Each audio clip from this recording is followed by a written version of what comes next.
Come on. Yeah, to let me know if there's sound in this thing.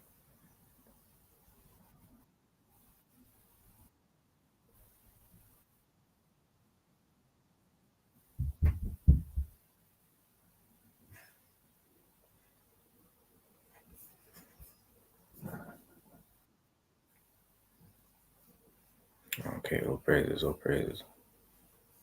All right.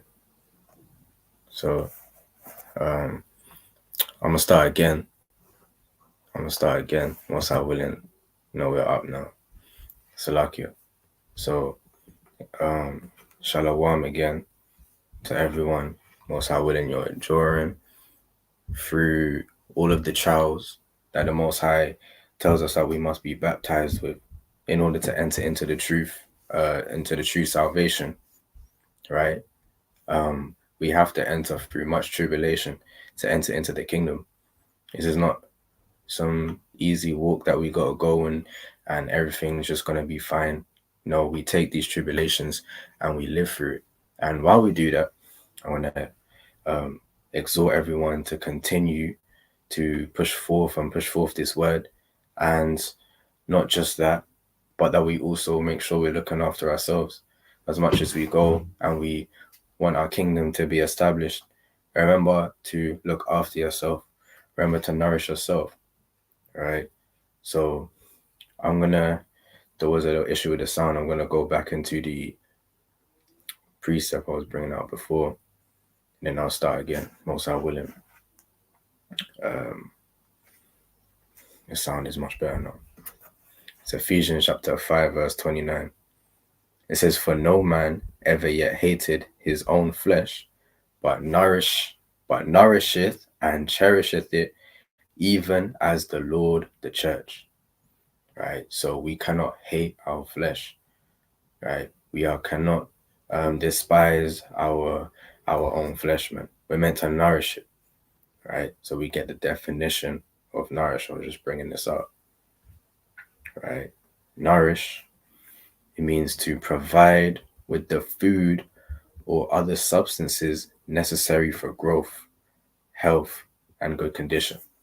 Right? We're meant to be giving ourselves food that's actually meant to sustain us for growth, food that helps us grow, man. Like, our cells, foods that help us be fruitful and multiply, right? Things that help us be healthy with inside and be in a good condition. This is what we're called to do. We are the children of Israel. We're not we're not Edomites, man, who just don't look after their flesh. We're meant to be hygienic. We're meant to look after ourselves. We're meant to be cleaning ourselves. We're not meant to be unhygienic, smelling. We're not meant to be having defiled bodies. We need to look after our tabernacle that the Most High has given us, right? So I'm going to read it one more time. It says, "For no man ever yet hated his own flesh," because then you're not keeping the commandments. If you hate your own flesh, you're not keeping the commandments. No man's going to hate his own flesh, right? Because a real man of God is going to keep the commandments.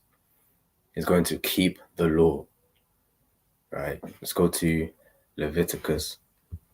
All right, let's jump back on this. Leviticus chapter 19, verse 18. It says, "Thou shalt not avenge, nor bear any grudge against the children of thy people, but thou shalt love thy neighbor as thyself. I am Yahweh Ba'ashem Yahushai." So he says we have to love our neighbor as thyself. So we're the base for any type of love that you give. So any type of advice that you give, make sure you're applying it. And say, "Oh, I'm giving this person advice. I'm trying to counsel this person because I just love them so much. But why are you not taking it yourself?" That's not going to make you any more righteous. If you're not doing those same things yourself, then it's pointless. Didn't the Lord say, let's get Matthew chapter 7. The Most High said this. Matthew chapter 7, verse 3 says, "And why beholdest thou the mote that is in thy brother's eye, but considerest not the beam that is in thine own eye. So to give advice, to show forth, how much you love someone, whether that's through reproof, exhortation, admonishment, gifts, even whatever it is, man, that you do for someone else, make sure you're actually doing it for yourself. Why? Don't try and fix someone up for some particular thing that the thing that you're doing is way worse, right? You're telling someone something that you're not even doing yourself. So we have to love ourselves. That's the first and foremost thing. And one way of loving ourselves is keeping the commandments, and that's why we have a dietary law. So we love ourselves by having a dietary law, by looking after the temple that the Most High gave us, the body that the Most High gave us. This is not our own body, right? Let's go to 1 Corinthians chapter 6 and verse 19. Right? It says, what? Know ye not that your body is the temple of the Holy Ghost, which is in you? Right? So we know these things, and that's why, we're not going to, as an Israelite in this truth, we're not going to smoke weed. And we understand, since our temple, our body is the temple, then obviously we can't be putting things that were not allowed in the temple, in our temple. So we can't put defiled meats in our body when this is the temple of God. So you can't put the swine, any other meat that is not deemed as food to eat, we can't put in our bodies. Why? Because our body is the temple, right? It says, which ye have of Yahweh, and ye are not your own. Now, don't you know that we're not our own? This is not our own flesh. So if we abuse our flesh, not look after it properly, we're not looking after what the Most High gave us. The Most High gave us talents, right? He gave us spiritual gifts. He gave us, everything that we have in our life. He gave us this body. You get one body. Last time I checked, you just get one body, right? If something happens to this body, at best you can get like a prosthetic limb, or you can get a transplant of someone else's body. You can't just grow back a new body whenever you want. We have this one body that we have to make sure that we are showing forth the honor of the Most High. Verse 20, it says, for ye are bought with a price. Therefore glorify Yahweh in your body and in your spirit. So yeah, of course, it's good to glorify the Most High in your spirit, fasting, praying, repenting. We glorify the Most High in our spirit, right? Meditating on righteous things. We glorify the Most High. We also have to do it in our body, right? Like dressing modestly. You're glorifying the Most High in your body, not showing these things off to everyone, right? You wearing righteous apparel, putting forth yourself righteously, right? Not leaving your trousers hanging down below your knees. To glorify our body. It says, which are Yahweh's. Our bodies are not our own. So we don't just do what we want to do with our body and then just, we're not even looking after it properly. That would be going off. That would be evil. We have to glorify our body, man. Right? So let's go to Sirach chapter 30. All right. And I want from verse 15.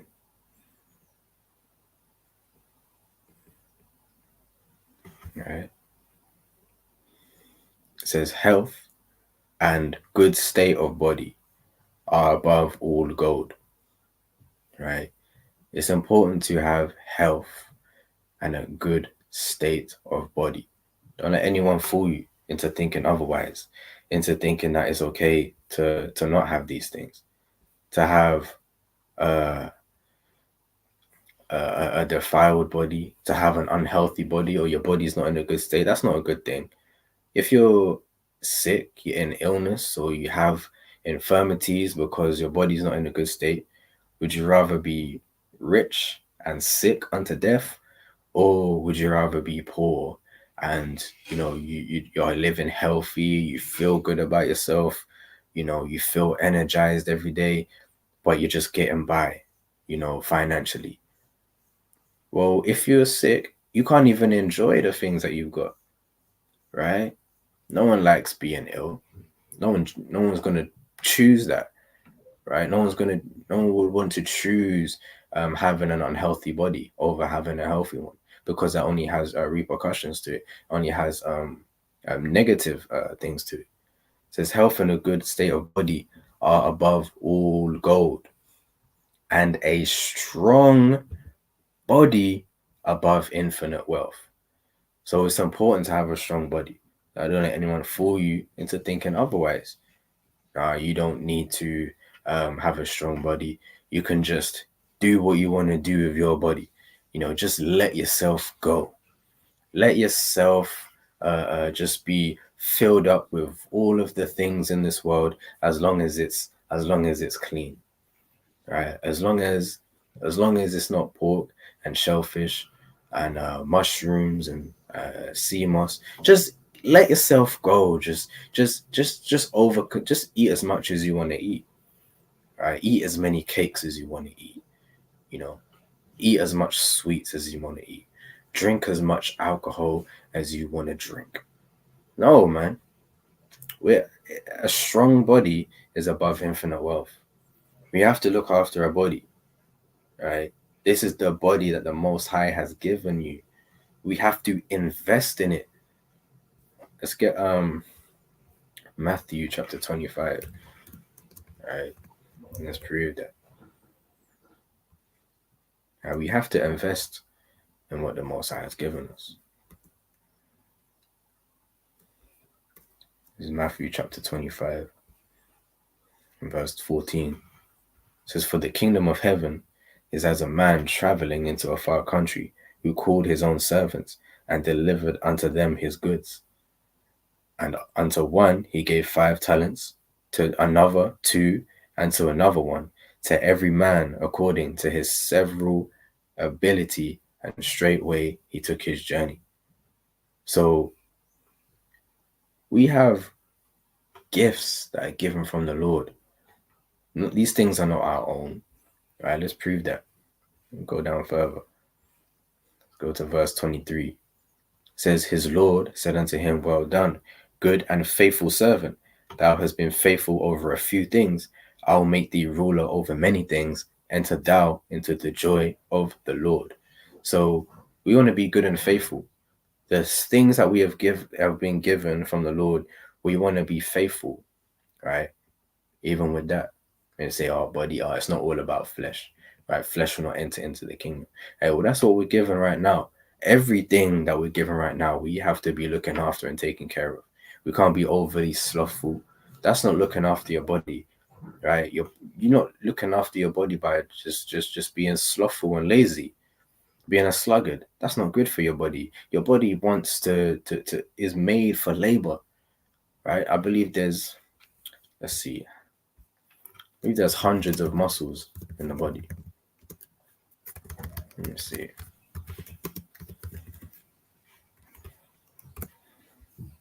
Right. There are about 600 muscles in the human body, right? 600. So sitting around all day, how many of those are you using, right? Just how many are you using to eat, man? And just eat and eat. There's 600 muscles in the human body. They have functions. The Most High made these. Esau didn't make these muscles in your body. The Most High made them, and he made them for a purpose, right? Reading on as well a little. It says, "The brain, nerves, and skeletal muscles work together to cause movement." So we're meant to get moving, man. Make moves, like do something with your body that's going to actually, put to labor the things that are in your body. All of these bodies, you got the trapezius, all of these muscles. So like you got the trapezius, right? The latissimus dorsi, the triceps, right? The adductor. You've got hundreds and hundreds of muscles, and major muscles at that as well, that we ought to be using. Right? We ought to be using these things because the Most High has given it to us. Let's go back to Sirach chapter 30. And I want verse 25. It says, a cheerful and a good heart will have care of his meat and diet. Right? It says a cheerful and a good heart. How do you have a good heart? By having the laws within you. Meaning someone that's righteous, someone that has the laws within them, someone that is actually meditating, actually desiring to keep the commandments. They're going to have a care of their meat and their diet, right? They say, oh yeah, that's spiritual. That's talking about spiritual meat, right? That's talking about spiritual bread. No, man. Right? Of course, you can take things twofold, but don't just be overly spiritual all the time. You're just thinking everything, nah, that's spiritual.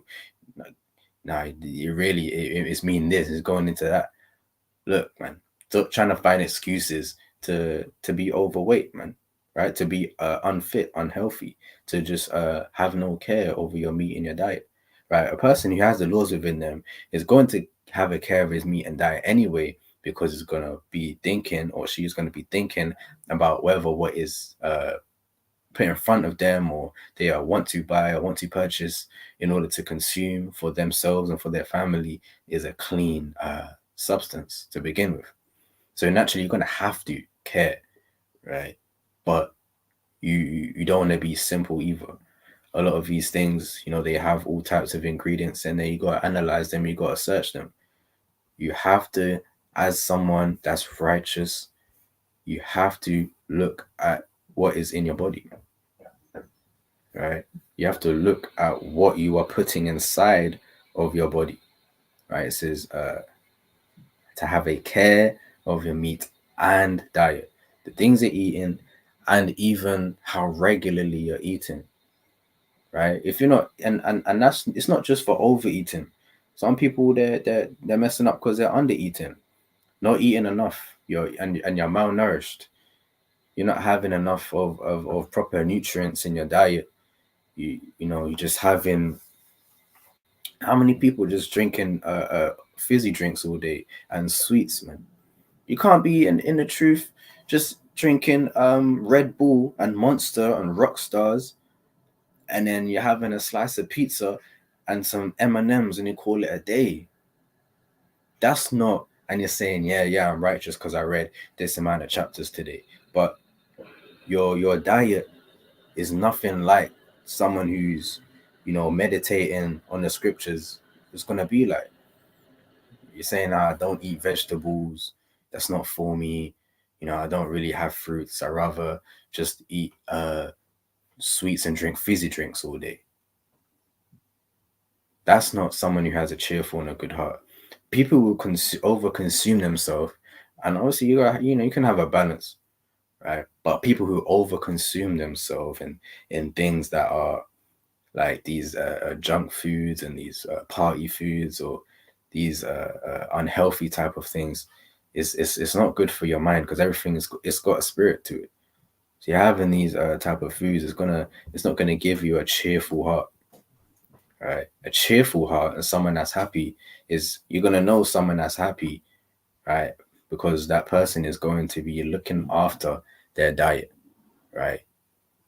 Because a lot of people that are struggling, let's say, with their diet, are doing so because they may be dealing with depression, right? They may be dealing with some type of issue in their life that's causing them to not take care of their diet, so they don't really love themselves at that particular time. They're in a bad state, and that's, in a sense, that's why people fast. People fasted when they were mourning, right? People were fasting in a time of rejoicing, but some people, they stop eating I forgot the term for it, but there's a term like, some people they stop eating, and it's due to the mental stress that they're going under, because a cheerful heart is going to be eating well, right? That's why people, when they were rejoicing, they would have like a big meal and have something significant to eat, right? So we have to be looking after our diet. All right, I think I will put that in the chat. All right.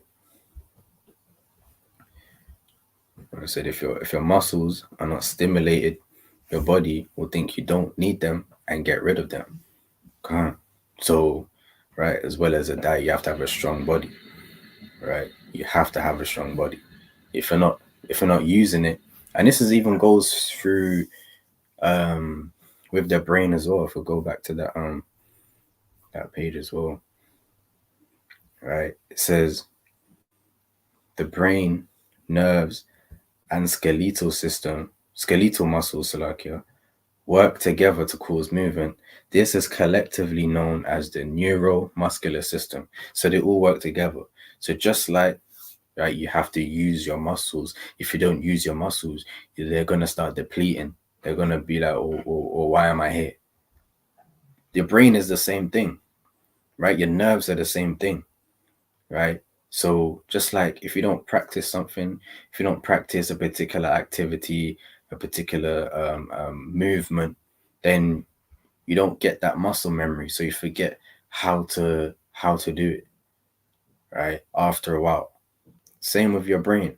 If you're not exercising your brain, because your brain it works in the same way, to be going into the scriptures, testing yourself, making sure you're sharp. If you're not doing that, you're going to end up forgetting all of these things. You're going to end up forgetting the scriptures. You're going to end up forgetting because you're not exercising it, right? I'm going to go to Hebrews chapter 5. All right, I'm going to go to Hebrews chapter 5. And I want verse 14. It says, but strong meat belongeth to them that are of full age, even those who by reason of use have their senses exercised. You have to exercise even your senses, man. You have to exercise your body, right? Definitely. I'm going to go more into that. But you also have to exercise your senses, right? Because the same way your body, your muscles will lose out if you're not looking after it properly. Your senses will as well, man. That's why some people, they're full of nonsense, right? Some people, they're not thinking about things that actually make sense. They're thinking about things in the world all the time. So they're not using their brain, so their muscles like are weak in that sense, right? If you don't practice, let's say maths, you're not going to be strong at maths. If you don't practice these precepts and the scriptures, you'll be a lot weaker in that. If you don't practice, cooking, you're not going to be the best cook. So everything, you have to make sure you're exercising it in order for it to be strong. So how much so your body, right? That you have to exercise if you want to actually have a strong body. Let's go to also 2nd Ezra chapter 9. Let me see. Let me share this one. 2nd Ezra chapter 9. And I want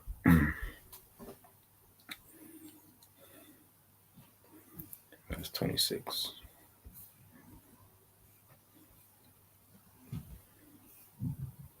All right. 2nd Ezra chapter 9 verse 26. It says, so I went my way into the field, which is called Ardath, like as he commanded me, and there I sat amongst the flowers and did eat of the herbs of the field, and the meat of the same satisfied me. So you got some people that are saying, I don't eat vegetables. I don't want no vegetables on my plate. I don't want any of that. I just want to eat meat. Like a big Edomite, man, from the medieval times, not even from the Renaissance eras, man. When they started getting excited, all they would eat was just big pieces of meat, man, all day. You have to eat a balanced diet, man. Even Ezra, he had the herbs of the field, he had the vegetation that was around, and that actually satisfied him. So don't just think our forefathers, everything they was eating was meat. Every day, just chicken, beef, lamb, goat. Every day is just meat upon meat upon meat, right? You don't. That's not what our forefathers were indulging in all the time, right? That's meat back then is relatively expensive. You didn't have the mass production of meat that we have today, right? Where they just brought all to the big slaughterhouse and they're just mass slaughtered in vast amounts for mass consumption, right? If you had your own animals and you decided to eat that, you're killing that animal. You're making sure that it's skinned and prepared for consumption. You have to do all of that. That's work and labor. So people weren't just doing that as often as we have it today. All right. So, right, we need to make sure we're looking after our bodies, man. Right? It says the meat of the same satisfied. So you can have vegetables, man. Right? There's multiple vegetables out there that we can use. You can make sure that we're looking after our body. You can't just I'm just eating 20 chicken nuggets, man. Straight. Just eating 20 chicken nuggets and you're just washing it down with Tango, man. And then you're just calling it a day. That's all you ate. That's disgusting, man. Right? That's not our bodies. Let me get Genesis chapter 2.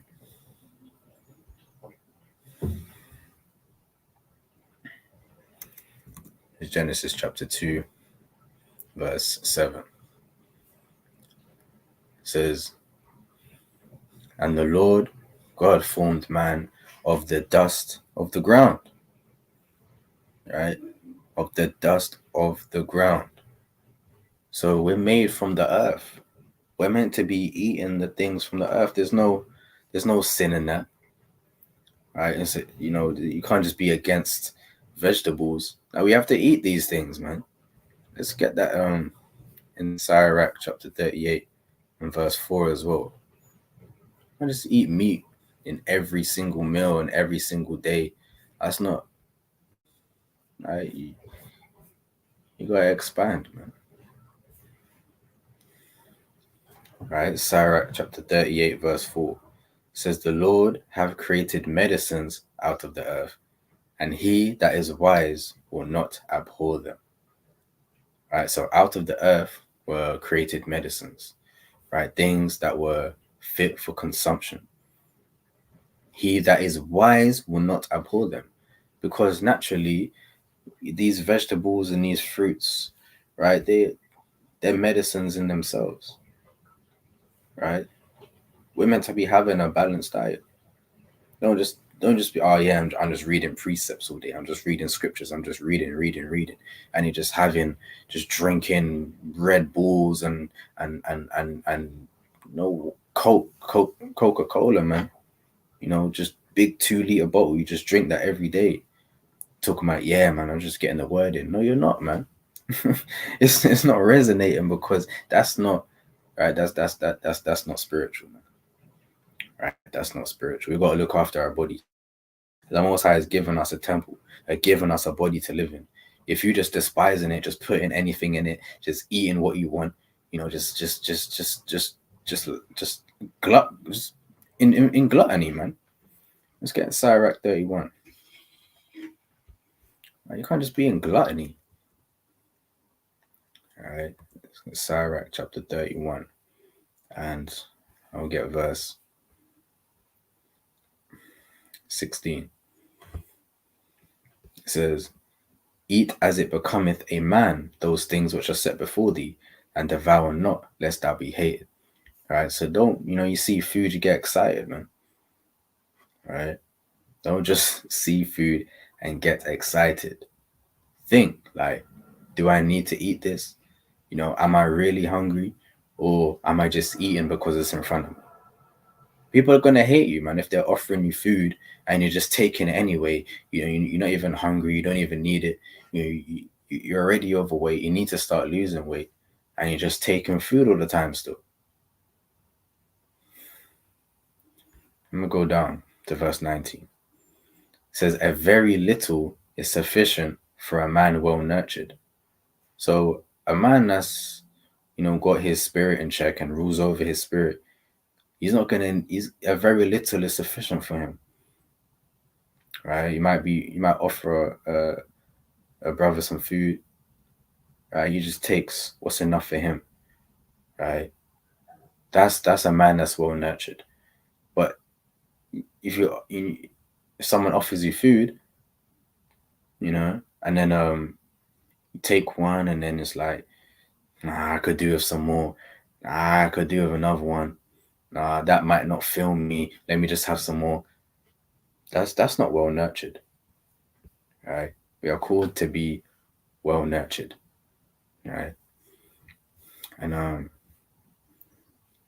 it's like the brother put in a good mighty precept. In Proverbs chapter 11, verse 1. It says, "A false balance is abomination to the Lord, Yahweh, Ba'ashem Yahweh Shai. But a just weight is his delight." So you have to have a just weight, right? Just balance, man. Right, in our diet. So they tell you, man. People tell you about having a balanced diet, right? It's even I know. Let me let the brother understand.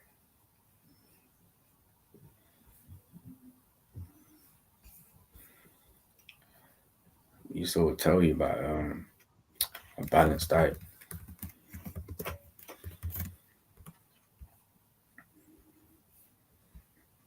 All right. Shalom, can you hear me? Khan, shalom. Yahweh Shem Shabbat. Man. Man. All praises, man. Mighty topic, man. Very important.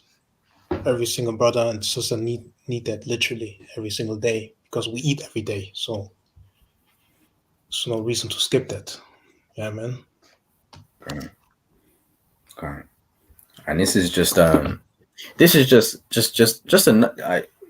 saying. I'm saying what I'm saying already for the precepts, but you gotta kind of get like another witness as well. Is a so-called NHS man, but yeah.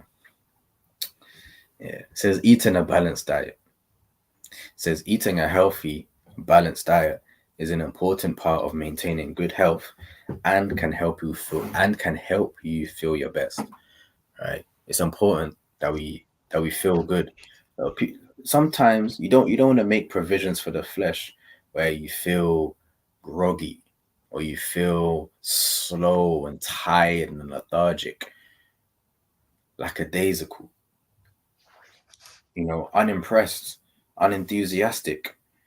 That's not good. That's not a good spirit to be in. You wonder why you're in that spirit. Maybe because you're not taking diligent care of your actual diet. Right? So we have to look after our diet. It's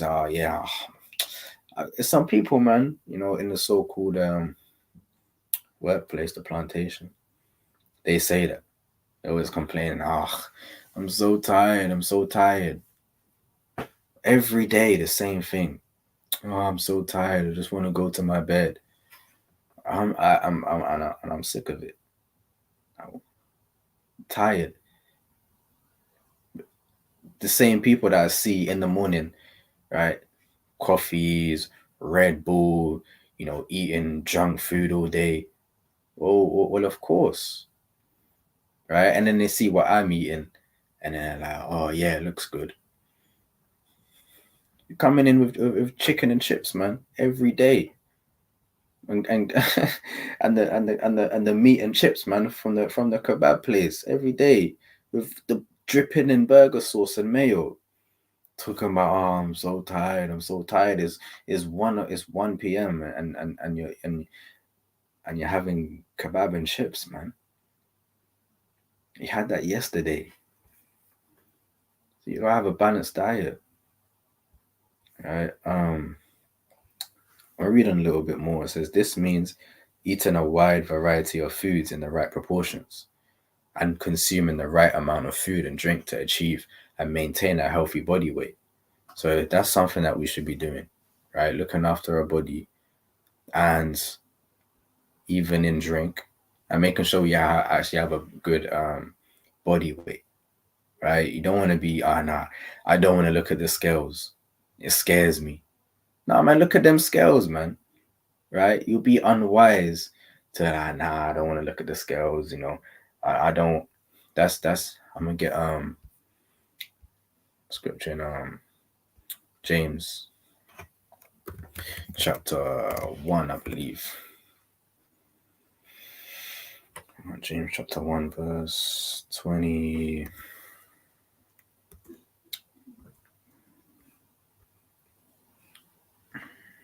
23. All right.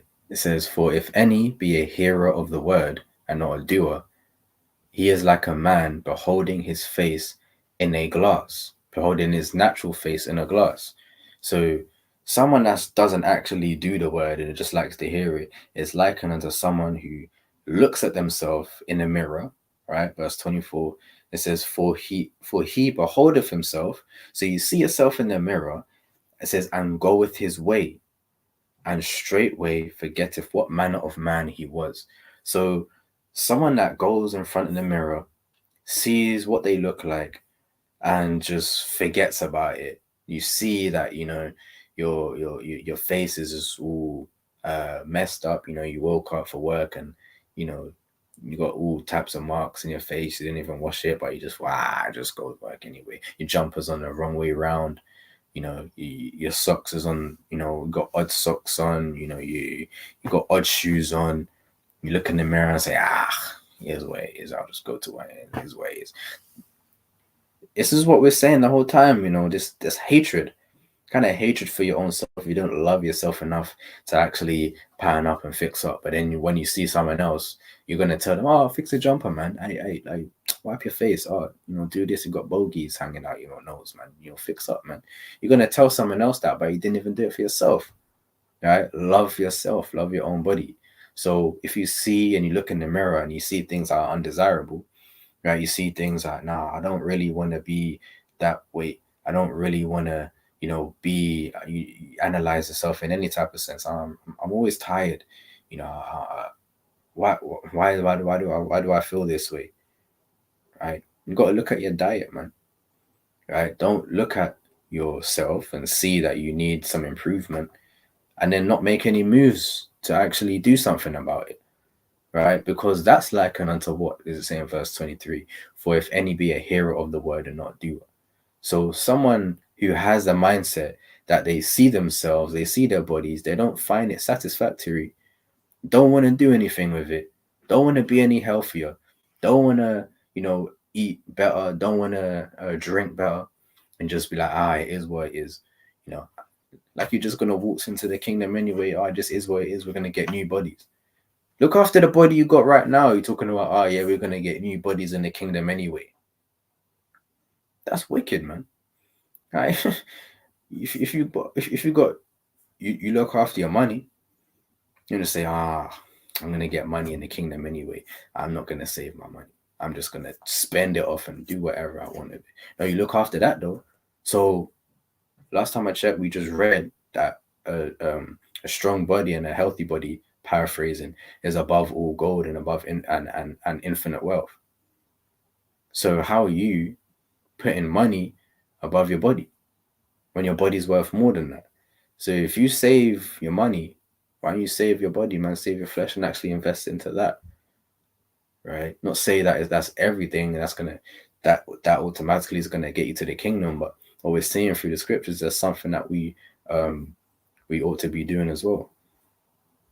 Did you have a point, King?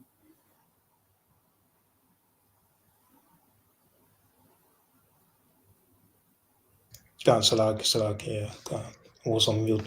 Yeah, man, like you brought most of the points out. I hope you can hear me loud and clear. You know, sometimes the audio has issue. I know in the beginning you had also some audio issue.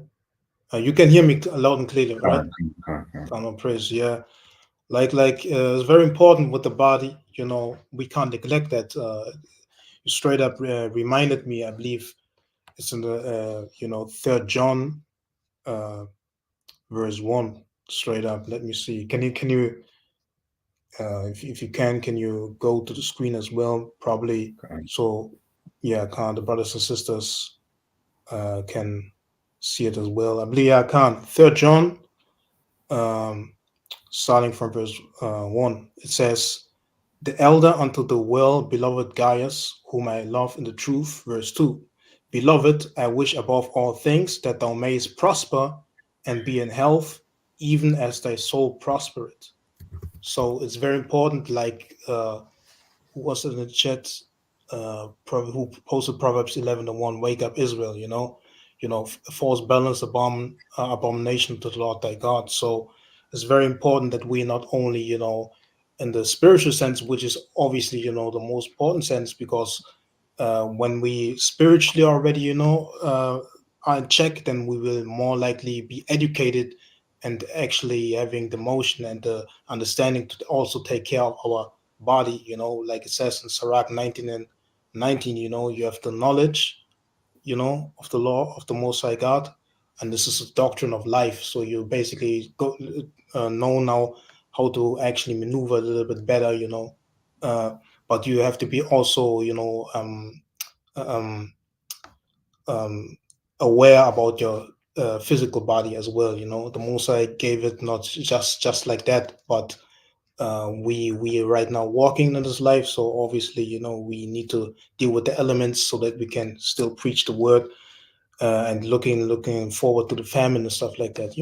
So it's very important that we have to have that strong body. I just wanted to emphasize the medicine, the medicine type of way when it comes to the food as well. We just can't eat all days chicken nuggets like the brother said, or sometimes just meat. But when we read, for example, Sirach 31, I believe 29 on down, it's talking about excess of meat bring it sickness and stuff like that. So that goes back again to the Proverbs 11:1 topic, but it's very important that we emphasize on the herbs, because the herbs were made when we for example we are sick. We can actually use the Most High God's herbs to bring us back into health. uh, can you go to, I believe, can you go to Psalms, I believe chapter 104 and verse 14? Let me see. Can you go there, Babksha? There's a point that I wanted to emphasize when it comes to the medicine of the earth. Psalm chapter 114, verse 14. Let me see. Yeah, I can. It says, he causeth the grass to grow for the cattle, and herb for the service of man, that he may bring forth food out of the earth. Verse 15, and wine that maketh glad the heart of man, and oil to make his face to shine, and bread which strengtheneth man's heart. So we have, all the things, that the Most High created that naturally grow, and we ought to, be not ignorant of that, like it says in Sirach 5:15, be not ignorant of a small, or great matter. But yeah, Khan, when we read Sirach 38, I believe the brother went also there, it's talking about that's actually medicine, you know. So when we read I don't know if you can also go there in the KJV, but Sirach 38 and verse 4 says, the Lord have created medicines out of the earth, and he that is wise will not abhor them. So the herbs actually are really made to get us back onto track. So you have now two situations, you can, or two scenarios, like we see in the TV. There's one so-called devil, and the other side is so-called angel or something like that. You can choose not always to go, to the physician, which is also honored when we read verse number 3, I believe. The skill of the physician shall lift up his head, and in the sight of great men shall he be in admiration. Or we can choose rather the Most High first. What that means. And I just wanted to bring one point out, and then maybe a brother can jump in as well, because I don't want to be too long with it. Can can you get the book of Second Kings, chapter 1? Can real quick. Second Kings chapter 1, verse 4, I believe. 1 to 4. It says, for just for context, that's a story basically. So it says Second Kings, So verse 1: Then Moab rebelled against Israel after the death of Ahab, and Ahaziah fell down thorough a lattice in his upper chamber that was in Samaria, and was sick. And he sent messengers and said unto them, Go inquire of Beelzebub, the god of Ekron, whether I shall recover of this disease. So certain man is, sick. Verse 3. So, but the angel of the Lord said to Elijah the Tishbite, Arise, go up to meet the messengers of the king of Samaria, and say unto them, Is it not because there is not a God in Israel that ye go to inquire of Beelzebub, the god of Ekron? Now therefore, thus saith the Lord, thou shalt not come down from that bed on which thou art gone up, but shalt surely die. And Elijah departed. So it's very important, that we have something like sickness, that we first and foremost inquire the Most High God, and not, all these things made, by the so-called, by the white man or Edomite or something like that. But we actually, inquire first what we learned about the medicine of the Most High's earth, and then try to use it rather than to go to pharmaceuticals and stuff like that. But I'm gonna yield for now. I have more precepts, but I'm gonna yield for now. I just want to bring that point out. Khan. Shalom, Kapash. I'm gonna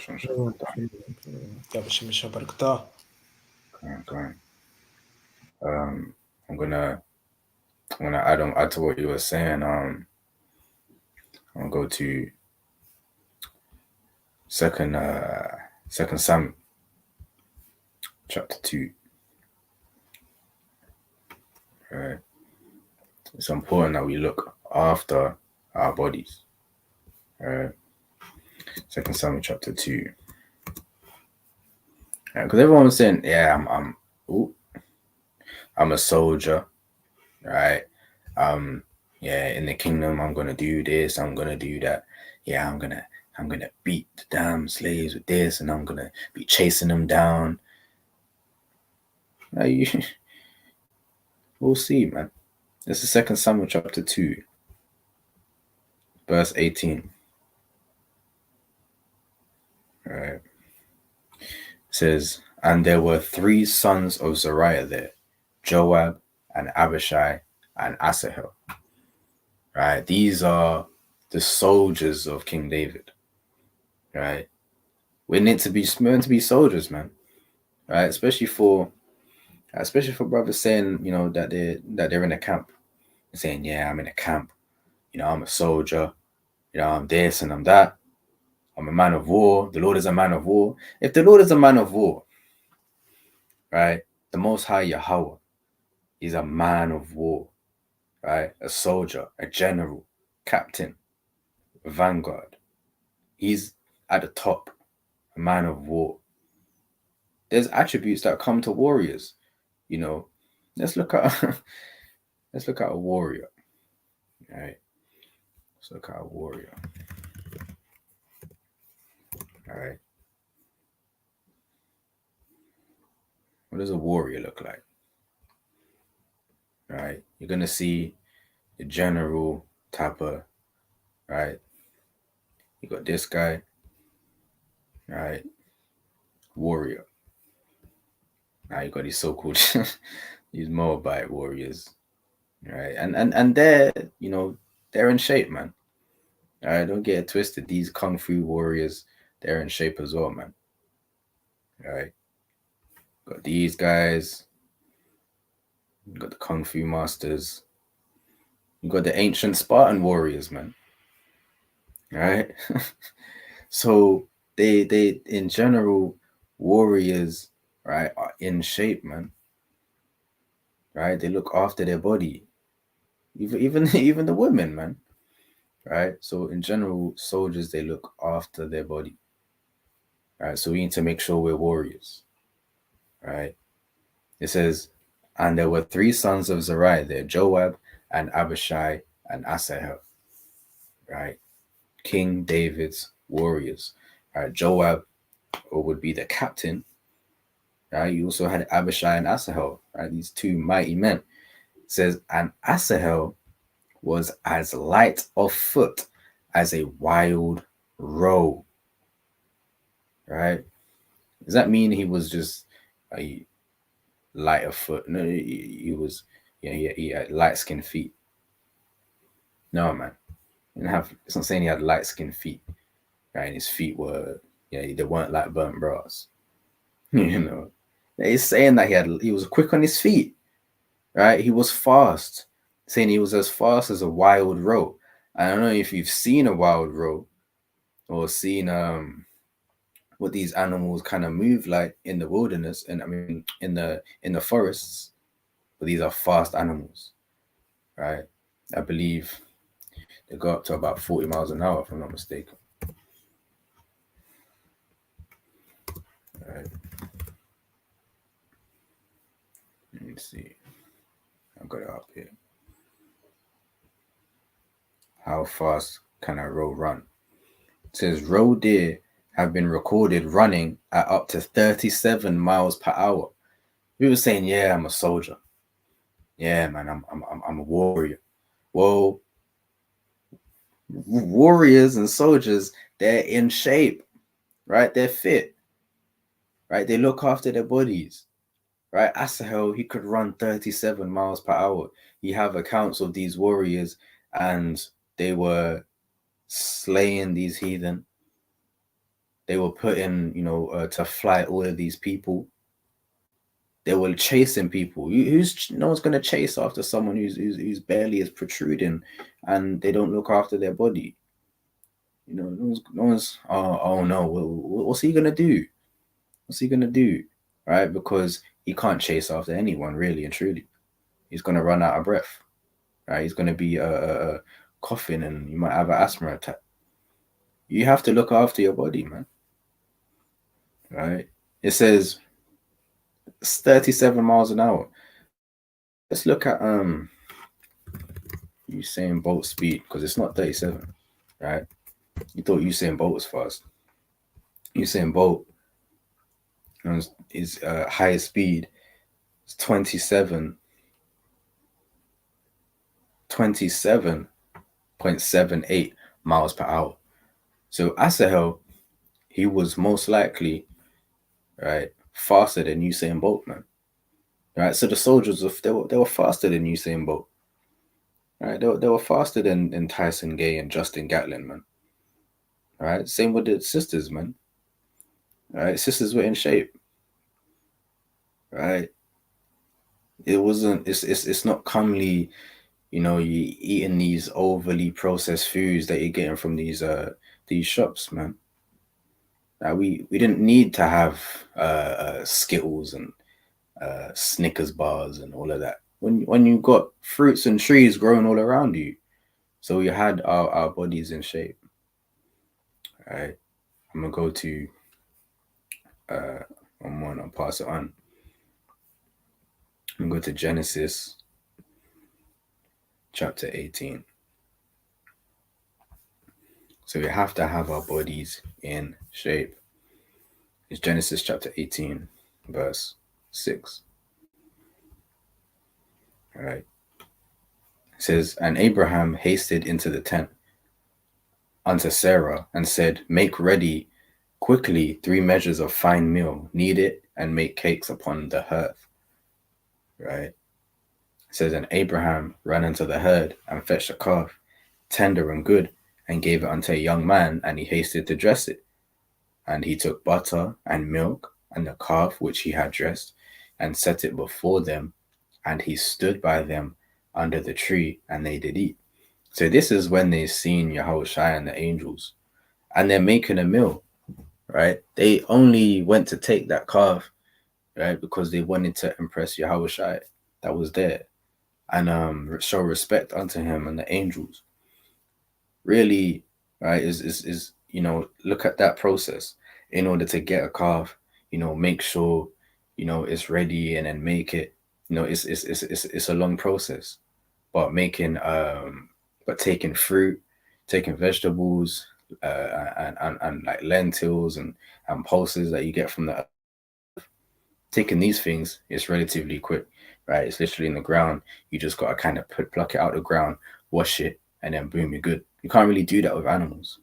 So why I say that to say that it is important that we include vegetation in our diet and don't neglect these things, right? There's different types of vegetables. I'm going to go through all of them. We can go through some that, we need to make sure we're including in our diet, man. Don't neglect these things. And now when you get older, you're suffering the consequences. Brothers can jump in. Calm, man. It's mighty topic in terms of health, man, because we can see now how like a lot of food we're eating today processed, you know what I'm saying? Like they, especially our so-called blacks, right? Hispanics, Israelites in general, right? You can see even with our age, right? A lot of the reasons why we don't understand why we got these like health issues is because of what we eating, because we're spiritually and literally, right? So I'm going to start in the book of Psalms chapter 90. I'm going to start from verse number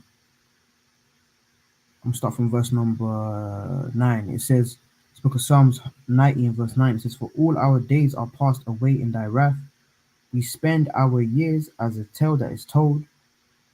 The days of our years are 80 years and 10.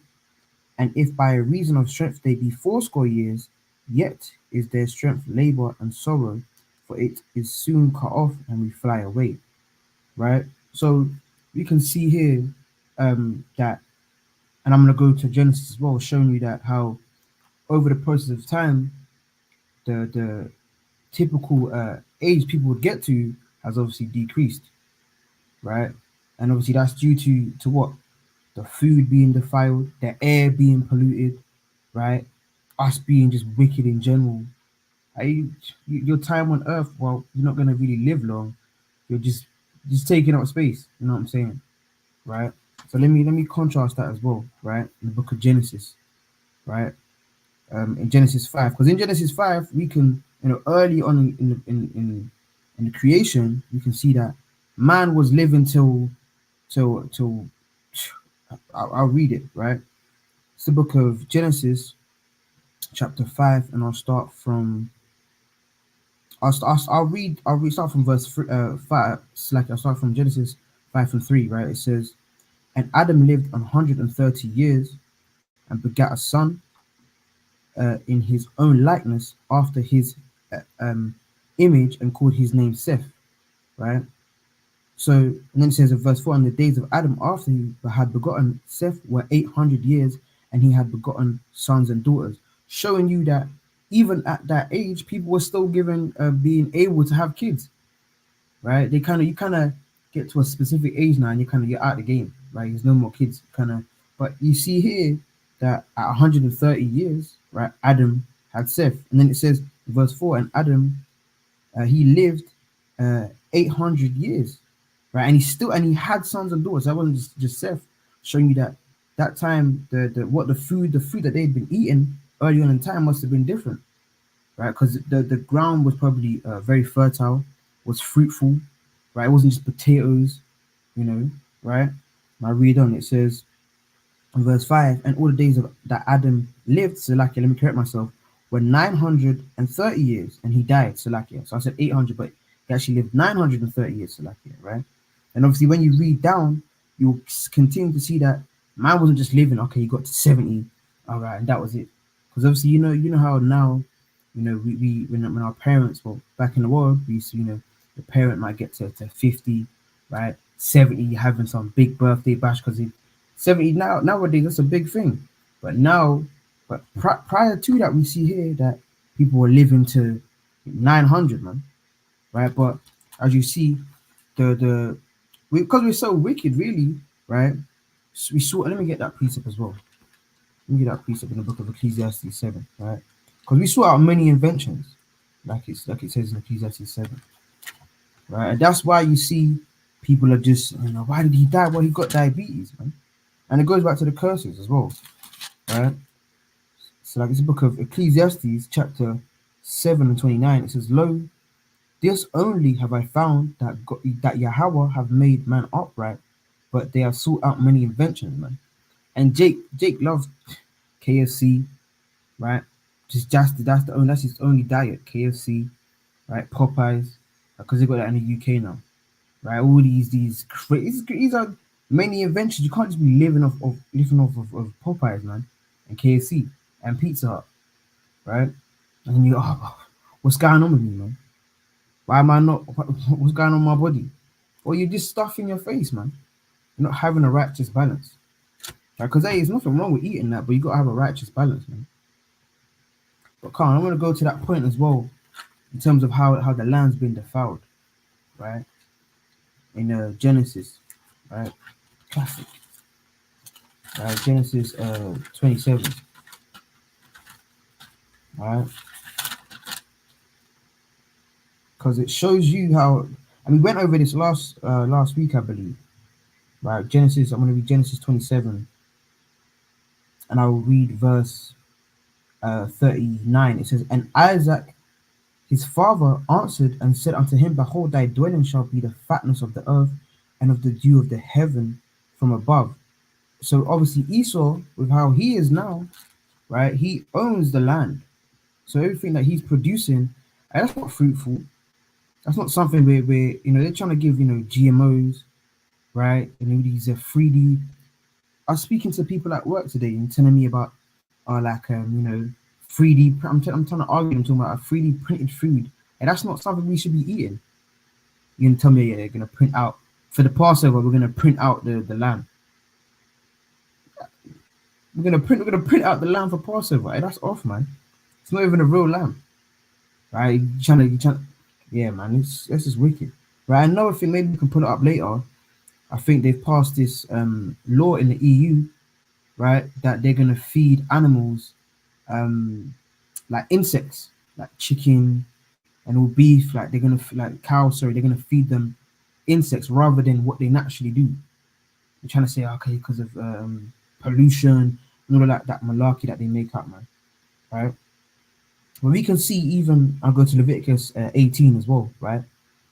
I'm gonna read from verse 24, Leviticus 18 and 24, and it reads, "Defile not yourselves in any of these things," right?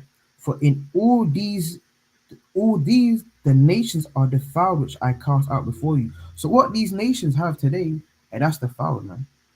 Everyone says, okay, but people like to say, I was talking about Zechariah, people say, I believe it was me talking about it. Why is Israel not fruitful? Well, because it's defiled. The people that are living there, they're wicked as hell. The land is defiled. They think the Lord's gonna give them a land and it's gonna be fruitful. That land that's why it's all dried up. Ain't nothing to grow there. Same thing with the UK here. They ain't got no there's no luxuries here, man. Potato is not a luxury. Right? Remember we had that brother at camp, he said, what do you say about he said many types of potatoes or something. That's not a luxury, man. Right? Verse 25, it says, "And the land is defiled, therefore I do visit the iniquity thereof upon it, and the land itself vomiteth out her inhabitants." Right? So you can see here with the land, for example, the land can spew you out. Right? The land can literally spew you out because you're just wicked. Right? I believe with the Canaanites, correct me if I'm wrong, they were spewed out of the land because they were wicked. And Israel inherited that land, right? And it reads on. verse 26. It reads, "Ye shall therefore keep my judgments, keep my statutes and my judgments, and shall not commit any of these abominations, neither any of your own nation, nor any stranger that sojourneth among you." Right? For all these abominations have the men of the land done, which were before you, and the land is defiled. So the men prior to the Israelites would be the Canaanites. They defiled the land, right? They were in the land, and whatever they were doing, when you read Leviticus, you can see what they were doing. That's why the Moses said, "You know, this it's not for you," right? And it says, verse 28, that the land spew you, that the land spew not you out also when ye defile it, as it spewed out the nations that were before you. Because there were nations in that land, inheriting that land. They had that land. They were spewed out, right? Because they were doing wickedness, right? And that's where you see, and that goes to the curses as well, man. Right? Because people say, well, how are you gonna eat food that was used to defile the temple and say, okay, we can eat that as long as we bless the food and pray, it's fine. All right? You can't get caught up with that. You can't get caught up with that, man. You cannot get caught up with that. I get Deuteronomy, right? Because that's one of the curses. That's literally one of the curses. Us being sick because you want to just eat anything, man. You see these videos on damn Instagram. Jake, damn, what was it? He got like he's holding up. What was it? Was it bare legs? Holding up bare legs. What's Jake doing with bare legs, man? Seen bare legs, crocodile with the chicken in the mouth, wrapped in bacon. Yeah, what's that, man? What is that, man? That's like something, you know, in the time of Jacob's trouble. Hey, that's what Jake's cooking. That's Jacob's trouble food, man. You killed a crocodile and you wrapped it in bacon, and then you put the chicken, the food that you can actually eat, you put that in its mouth, right? But it's a book of Deuteronomy, chapter 28, and I'll start from verse 20, right? It says, the Lord shall send the Lord shall send upon thee cursing, vexation, and rebuke in all that thou settest thine hand unto for to do, until thou be destroyed, and until thou perish quickly, because of the wickedness of thy doings, whereby thou hast forsaken me, man. So Jake, that's why Jake's eating this crap, man. He's holding up bear, you know, the bear legs, rabbit legs, and he's saying, yeah, this is it. And he's capturing it like, right? Verse 21, the Lord shall make the pestilence cleave unto thee, until we have consumed thee from off the land, whether thou goest to possess it, right? So that pestilence, what's that? All these sicknesses, diabetes, right? Yeah, how you got diabetes in your 20s?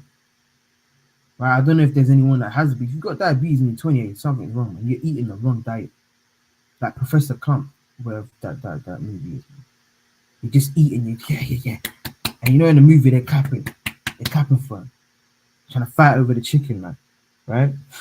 Verse 22, and it says, the Lord shall smite thee with a consumption, and with a fever, and with inflammation, and with an extreme burning, and with the sword, and with blasting, and with mildew, and they shall pursue thee until thou perish. So a lot of our so-called blacks, you just die. You just die because you just want to be. You can't be obese, man.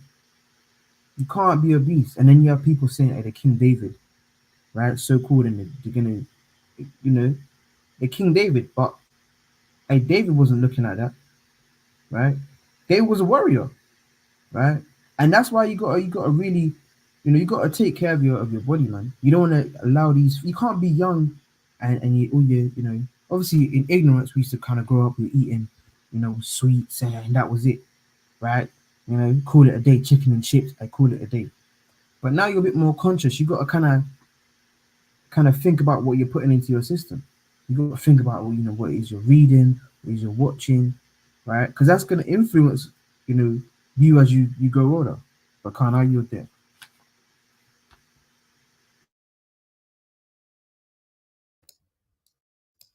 Come. Mighty points, man. Mighty points. Like the brother brought it back to the curses, you know, literally, you know. So, I brought already that precept out, you know, Sirach 38. I just wanted to I just wanted to add actually or emphasize some points, the brother made. A lot of points were made, but yeah, but when we have to Deuteronomy 28 curses, when it says in Sirach 38, let me see, verse 15, Sirach 38, verse 15, he that sinneth before his maker, let him fall into the hand of the physician. So physician, the ancient way of a physician or the old way is basically the, for today's term, a doctor, so when you sin, basically, then you don't have to uh, somehow now wonder that you're somehow always sick, always having a cold, always having something like a continuous reoccurring, state of sickness, because the more like the brother, brought out in Deuteronomy 28, we are the ones that really suffer the most or the easiest real quick when we get into all these abominable foods. You're not only making your body actually abominable, but also your soul. So when we read Leviticus, when we go back to the law, Leviticus 20, the classic, is I believe Leviticus chapter 20 verse 24 or 26. Let me see. Leviticus chapter 20, Salakia, Leviticus chapter 20, um, verse, let me start from verse 25. Ye shall therefore put difference between clean beast and unclean, and between unclean fowls and clean, and ye shall not make your souls abominable by beasts, or by fowl, or by any manner of living thing that creepeth on the ground, which I have separated from you as unclean. So the brother even went back to Genesis 5, days, in Genesis, when we go back to the days of Noah, and Genesis 9, even I believe Genesis 8 as well, we have even there the separation, even in the so-called beginning, the clean and the unclean food, that he, for example, Noah just offered clean food, as offering to the Most High. So the Most High always separated, the unclean from the clean, and we should be sanctified to him. We should be holy. Like it says in Leviticus 20 and 26, verse 26, and ye shall be holy unto me, for I, the Lord, I am holy and have severed you from other people, that ye should be mine. So we it begins, it's the the 101, the Leviticus 11, Deuteronomy 14, and the swine, Leviticus 11 to 7 and stuff like that. But the law, the milk, is so deep in itself actually, that when you go always to the beginning or always to the basics as well, you always end up actually having so much or extracting so much wisdom out of it. So it's very important that we stick also to basics. And the brother also talked about the defiled land. So we are right now in this captivity, like in Ezekiel 4 and 13, I believe. Let us go there. Ezekiel 4, just straight to the point. Or let me start from verse 10. And thy meat which thou shalt eat shall be by weight 20 shekels a day. From the time to time shalt thou eat. Verse 11, thou shalt drink also water by measure, the sixth part of an hin, from time to time shalt thou drink. Verse 12, and thou shalt eat it as barley cakes, and thou shalt bake it with dung that cometh out of man in their sight. It doesn't sound already good, but let's see. Verse 13, and the Lord said, even thus shall the children of Israel eat their defiled bread. Defiled land, defiled bread. When it's let me read the whole verse. Verse 13, Ezekiel 4, verse 13. And Yahweh, or the Lord, said, even thus shall the children of Israel, descendants, eat their defiled bread among the Gentiles, whither I will drive them. So among these Gentiles, they have their certain rules of laws, so-called law, statutes, and commandments that they have, right? Regulations. And the way of life, how they eat, is no separation from the unclean and the clean, like the Mosai said already in the beginning in Leviticus 20. So when we, act like we have in the epistle of Paul already, like the Gentiles, we will eat as the Gentiles, and we also eat, the divine bread by default. But even when we are then so-called proselytes, meaning those that turn again to the Most High of the children of Israel, then all of a sudden, we have still, so-called, let's say you want to eat meat that's so-called clean, then you go to Ishmael, to the Arabs, to the store, and there are certain rituals still inside there, which makes it questionable if you should eat it or not, and stuff like that, or you have regular meat in the supermarket, like the chicken, which is lawful, right? But the way how they process it and the way how they even get to that, like taking all the meat, the rest of the bones, cut it, make it all in one container or something like that, and then press it, and then they call it in, because I'm coming from Germany, I'm in Germany, they call it Leberwurst. So it's something like a kidney sausage. So it's already sick that you have something that comes just out of rests of something, and you compress it together, and we have in the law, certain regulations, even when we slaughter, the Pasach or the Passat, the Passover and stuff like that. Don't eat that, don't eat that, don't eat the fat, don't eat this. But there we are amongst the Gentiles, and we eat then these defiled breads. But we at the same time, we have to uphold that what the Most High God gave us by all means necessary. Rehearse the righteous acts, like it just says in Judges 5:11, when I'm not mistaken.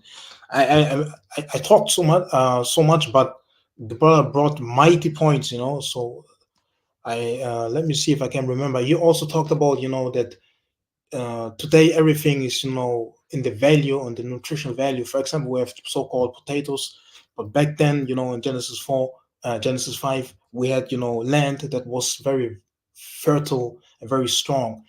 I had that in the comparison. When we can we go to Second Ezra chapter 5 verse 52. I read like maybe to verse 55, and then we go to Second Ezra 14 and 14, and then as well, I believe, Psalms 39 verse 5. But let's start with Second Ezra chapter 5 verse 52. Baba Kasha. Let me see. Use my phone. So I'm not looking at this at the screen, but I hope the brother, for the audience, that you see everything as well. So Second Ezra 5. Okay, let me see. Second Ezra 5. I believe. Yeah, 52, just straight to the point. So it says, say unto her, wherefore are not they whom thou hast now brought forth like those that were before, but less of stature? So something before was, bigger, and now, in the time that we're facing, it's less of stature, meaning it's a weakness. But let's read on verse 53.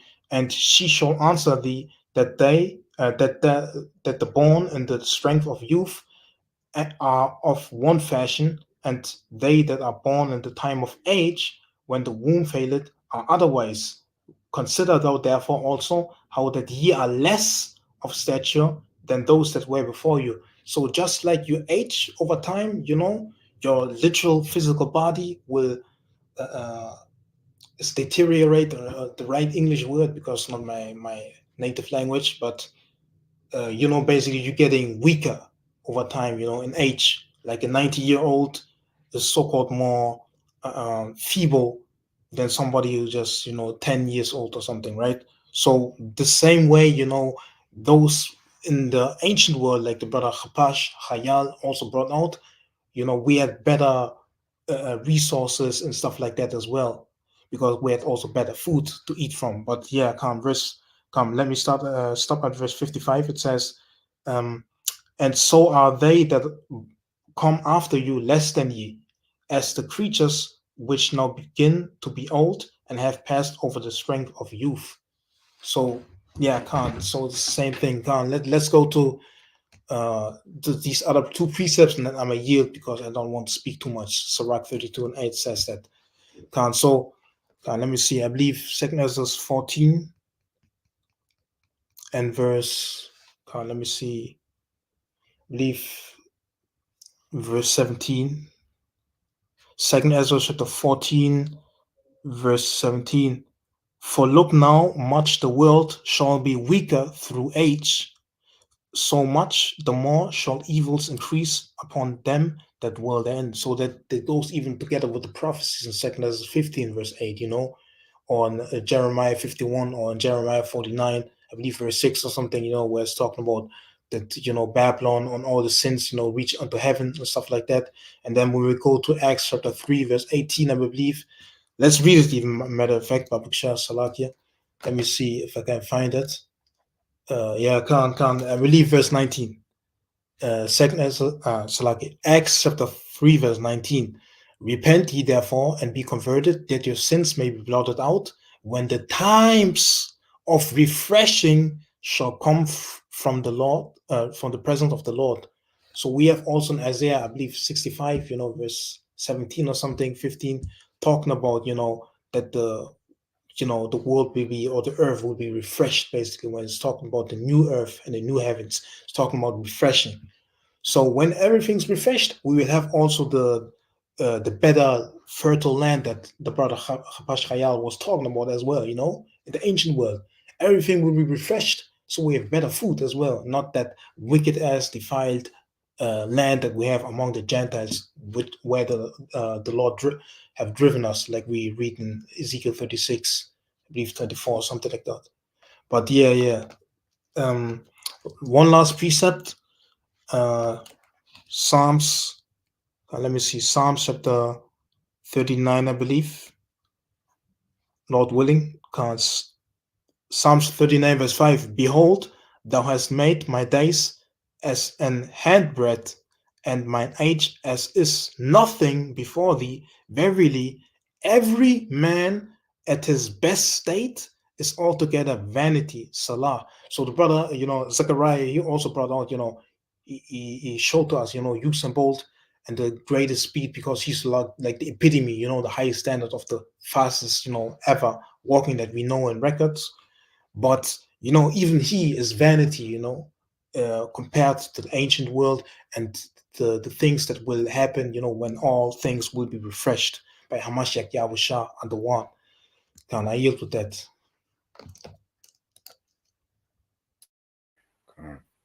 Right, man. So we need to make sure we are looking after our bodies. I'm gonna go to Judges, chapter 3. So let's get straight to the point, man. Right? Not really just beating around. Just gonna go straight to the point. Right? It says, Judges chapter 3, verse 17. It says, and he brought the present unto Eglon, king of Moab. Right, the Moabites, man. And Moabites, as we know, they eat anything, man. They eat anything and everything. Right? They eat everything that's on, anything that you'd see on the Discovery Channel, anything that you'd see on in a zoo. Anything you'd see in the zoo, they're gonna eat it. Right? They're gonna find a way to devour it. They're gonna find a way to put some sweet chili, savory sauce, some hoisin, right? Something to dip that in and have that. And they're gonna love that. Right? That's in their spirit. And it was in their spirit of old. It says, Judges 3:17. It says, and he brought the present unto Eglon, king of Moab, and Eglon was a very fat man. This is not saying in some type of positivity. It's not saying it, he was, let me say Rachel, she was fair to look upon, David, he had a nice countenance. It says he was a very fat man. You gotta read it like this is an Israelite writing it. It's not an Edomite writing it. Eglon, he was a very fat man. Nice. This is in disgust. You have to even pause when you're reading it. He was a very fat man. This is not nice. It's not how you're meant to be. You should not be looking at yourself in the mirror and say, yeah, and you're looking like Eglon, man. Oh, damn, I'm looking like Eglon. I'm a very fat man. Do something about that, man. Right? I'm meant to be like Asahel, man, light on the feet as a robe. Right? Don't be that Edomite, that's just drinking beers in the pub, cheering on his football team, who's 10 times, 1,000 times fitter than him, man. Right? Get in shape, man. This is not positive. I'm gonna read down. I'm gonna get like verse 20. Verse 20 maybe. Verse 21. It says, and Ehud put forth his left hand and took the dagger from his right thigh and thrust it into his belly. Right? So this is Eglon the king, right? He's getting the dagger thrust into his belly. Right? Well, obviously he's fat, right? He's a fat ass guy, and he's getting stabbed in the belly. Let's read on. It says, verse 22 says, and the haft went also in after the blade, and the fat closed upon the blade. Says he was so fat that when the dagger went in his belly, he was so fat, the fat just overwhelmed the dagger, man. Right? He got stabbed in the belly, and his hand might kind of got lost, man. Damn. Right? Yo. Damn. The dagger got lost, his hand got lost, and now he's kind of fighting with it. It's kind of can't even trying to find where he even put it, man. Was it on the top row, the second row? You don't know what row he kind of put it on, man. Now the rows have overwhelmed the whole dagger. It's like, it's just about. Let's read on. It says, where we at? It says, and the fat closed upon the blade, so that he could not draw the dagger out of his belly. Right? He couldn't even get it out, man. You don't want to be a very fat man, right? This is not looking good for this guy, right? Reading on, it says, and the dirt came out. What's the dirt? Right? He had so much doo-doo in him, man. That he went in his belly, and just all of everything he ate that day just came out of his belly. Right? This is why we fast, man. Right? We fast to even in the world it tells you about the importance of fasting. It's gonna cleanse, your colon, your intestines, man. It needs time to rest. Give it a break. So just stuffing things down that your belly can barely digest. That's not righteous, man. Right? Fasting is righteous. I'm just eating. Every day is a feast day for you, man. Right? Every day is a holy convocation with you and food. We'll go to Isaiah chapter 58. All right. Fasting is good for your health. Right? You can't be overwhelmed with just food upon food and calories upon calories. Right? And now you're very fat. All right? It's Isaiah chapter 58. And verse 8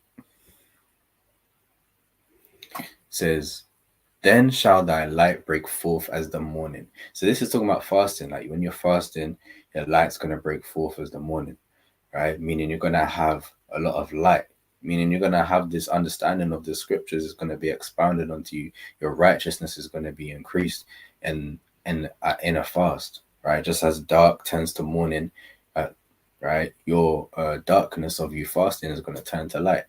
It says, and thine health shall spring forth speedily. Right? Your health will spring forth speedily if you're fasting.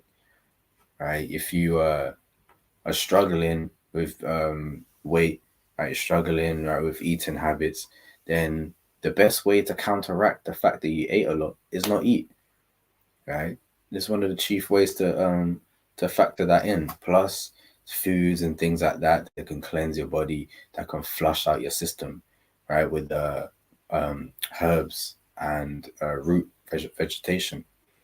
As a brother was saying about the medicines, stuff like ginger, for example, you would be a good medicine to have when you're sick, of course. I'm sure we all know about that. How much so just regularly you incorporating ginger into your diet, right? Because ginger's gonna flush your body out and reduce your inflammation. How about just having that, constantly and consistently? That can also be very beneficial to your diet. And we'll go to also Romans chapter 14. All right. Verse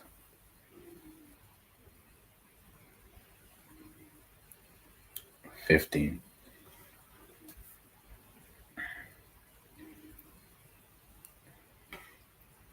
It says, but if thy brother be grieved with thy meat, now walkest thou not charitably. Destroy not him with thy meat, for whom Hamashiach died.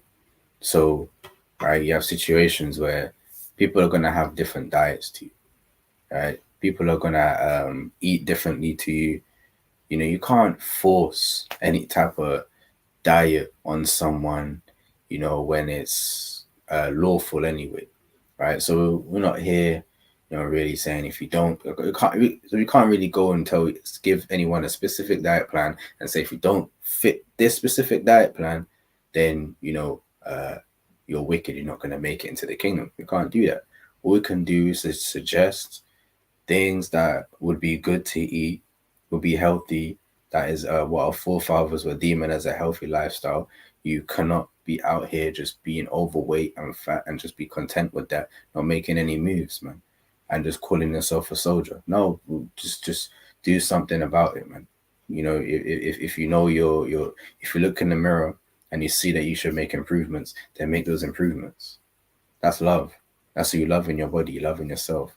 Just like if you, if you see a brother, you see a sister, and you see things is not right, you suggest, oh yeah, you can make these type of improvements. We need to get out of the being overly emotional to where if you speak about something about someone and their looks, you don't say anything. That's what they do in the world, man.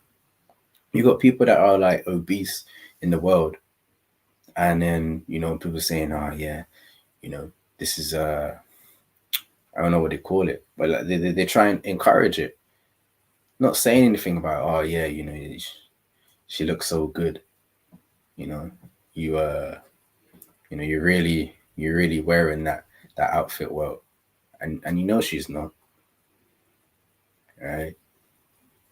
You know damn well she's not, but you're encouraging it. That's worldly, right? We don't want to be of the world, not of the world. These are the things that are of the world, man. People are sugarcoating, right? Literally and spiritually, right? And that's the reason why people are not getting edified. People are not getting admonished, because when people are doing things that are wrong, like when it comes to the diet, it's like you can't talk about it. No, you can't mention, this person is underweight or this person is overweight. You're gonna make them feel bad. No, the reason that they're in that position is because they feel bad about themselves already, most likely, as to how they got into. I'm not talking about severe cases. Obviously, people kind of fluctuate in weight. I'm not saying you can't, do that. It happens, right? Metabolism changes over your life, and things, but you still gotta keep yourself in check, though, right? It's not an excuse. I'm gonna get one more in Proverbs chapter 31. Proverbs chapter 31. As I said, this is for sisters as well, man. All right, Proverbs chapter 31, verse 17. It says, she girdeth her loins with strength, and strengtheneth her arms. Right? So yeah, spiritually, a righteous woman, she's gonna be strengthening her arms by, consistently giving, right? Consistently providing. She's strengthening her arms, right? Consistently protecting her household. She's strengthening and girding her loins. But we can do these things physically as well, right? A virtuous woman is going to be looking after her body as well. Not going to be letting herself go. Because, you know, you're not just doing it for yourself. You're doing it for your husband. Or you're doing it for your wife as well. Because you wanna be looking good for your spouse, man. Right? There's no sin in that. There's no sin in looking good for your partner, man. That's what you should be doing. You know, you don't want to be letting yourself go in front of your wife, or as a wife, you're letting yourself go in front of your husband. You know, you want to be comely, man. You want to look after yourself and say, "Oh yeah, I'm married now. Yeah, I can just let myself go now. You know, I can eat anything I want now." And you don't care about your diet anymore. You know, you was looking after your body. You was going gym. You know, you was working out. You know, before you got married, and now you got married. Now you got a wife, and now you got a husband. Now, yeah, I don't need to do anything. I've done everything I need to do. I put in all the work. I've got him now. He can't leave me now. He's gonna have to take me as I am. Right? No, what he signed up for, you gotta keep that, man. Right? What she signed up for, you gotta keep that. Right? Khan. Hey, Khan, man. Even on that point, man, like you can't. But it's not just we're just talking about this. This is brothers as well, man. You can't just be like a big, just doing nothing, man. Just stenching up the yard, right? But if you're Israelite, you keep it active. You're magnifying, you know, your office. You're not magnifying your office from your bedroom, and you're just doing that all day on the YouTube videos, right? So I want to share something on my screen, right? Couple things. Let me share something. I don't know if cut the water, right? So let's share something because you know the facts, like this. I'm not surprised, right? I'm not surprised, right? So this is in the UK because we're basing our thing off the UK, right? So obviously up here it's got the summary of what's going on, right, amongst the ethnicities, right? And it says the summary down here. It says this. It says this is from 2021. It's probably gone worse, right? Since right, it says in the year to November 2021, 63% of adults in England were overweight or living with obesity. That's more than half of the people, more than half of the adults in England, right? It says here, obviously Jake and Eve were at the top. You know, just want to be at the top. We just want to win everything. Right? It says 72% of adults from black ethnic groups were overweight or living with obesity, the highest percentage out of all ethnic groups. Right? Imagine if we had that same energy for the damn words of God, man. Yeah, we're at the top for keeping the commandments, for reading the scriptures. And we would know, okay, I can't be this big. But you of us here, damn, just at the top, man. At the top. We're excited to be over. And you see in the videos, like they'll have this like I don't even know what the names of these things. They'd be wild, innit? It's like you got the Eve or the Jake. He's damn big. His belly's dangling out of his trousers, and and the husband and wife is encouraging it, man. And they're saying, yeah, and he eats like that normally. She eats as this is normal for her, and it's down 5 Domino's pizzas extra large, and that's his normal thing. Well, now you're at the top. Now you're the 72%. You're probably higher, right? I want a few more. Because this comes with being honest and not dealing falsely, right? Because if you ain't dealing falsely, are you gonna say, well, there's something wrong, right? There's another one I found in the UK, I believe. It says high rates of obesity among middle-aged black women with HIV in UK cohort. This is in 2022, right? So it says, we jump down. It says worldwide, right? If you read whatever it says there, it says worldwide, obesity has tripled in prevalence, in prevalence, I believe, since the 1970s, and in 2016, about 13% of the world's population was obese. That's even off. That's even off, man.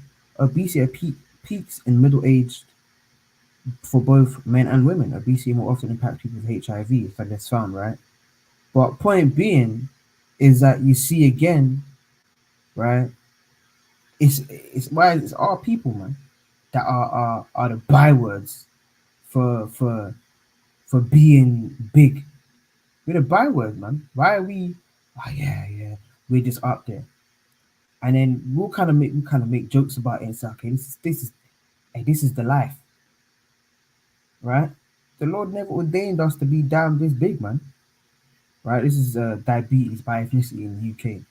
This is people from Black African or African Caribbean and South Asian, right? And this POC thing, we're not all the same, right? South Asian, right, background are at higher risk of developing type 2 diabetes from a younger age. Why is that? Because you just don't want to eat, man. You just don't want just eating everything, right? Let me go into the scriptures now, man. Because that's like that don't even make any sense. Let me get Deuteronomy 28 as well. Because this is get good. Oh, let's go back to the verses, man. Right?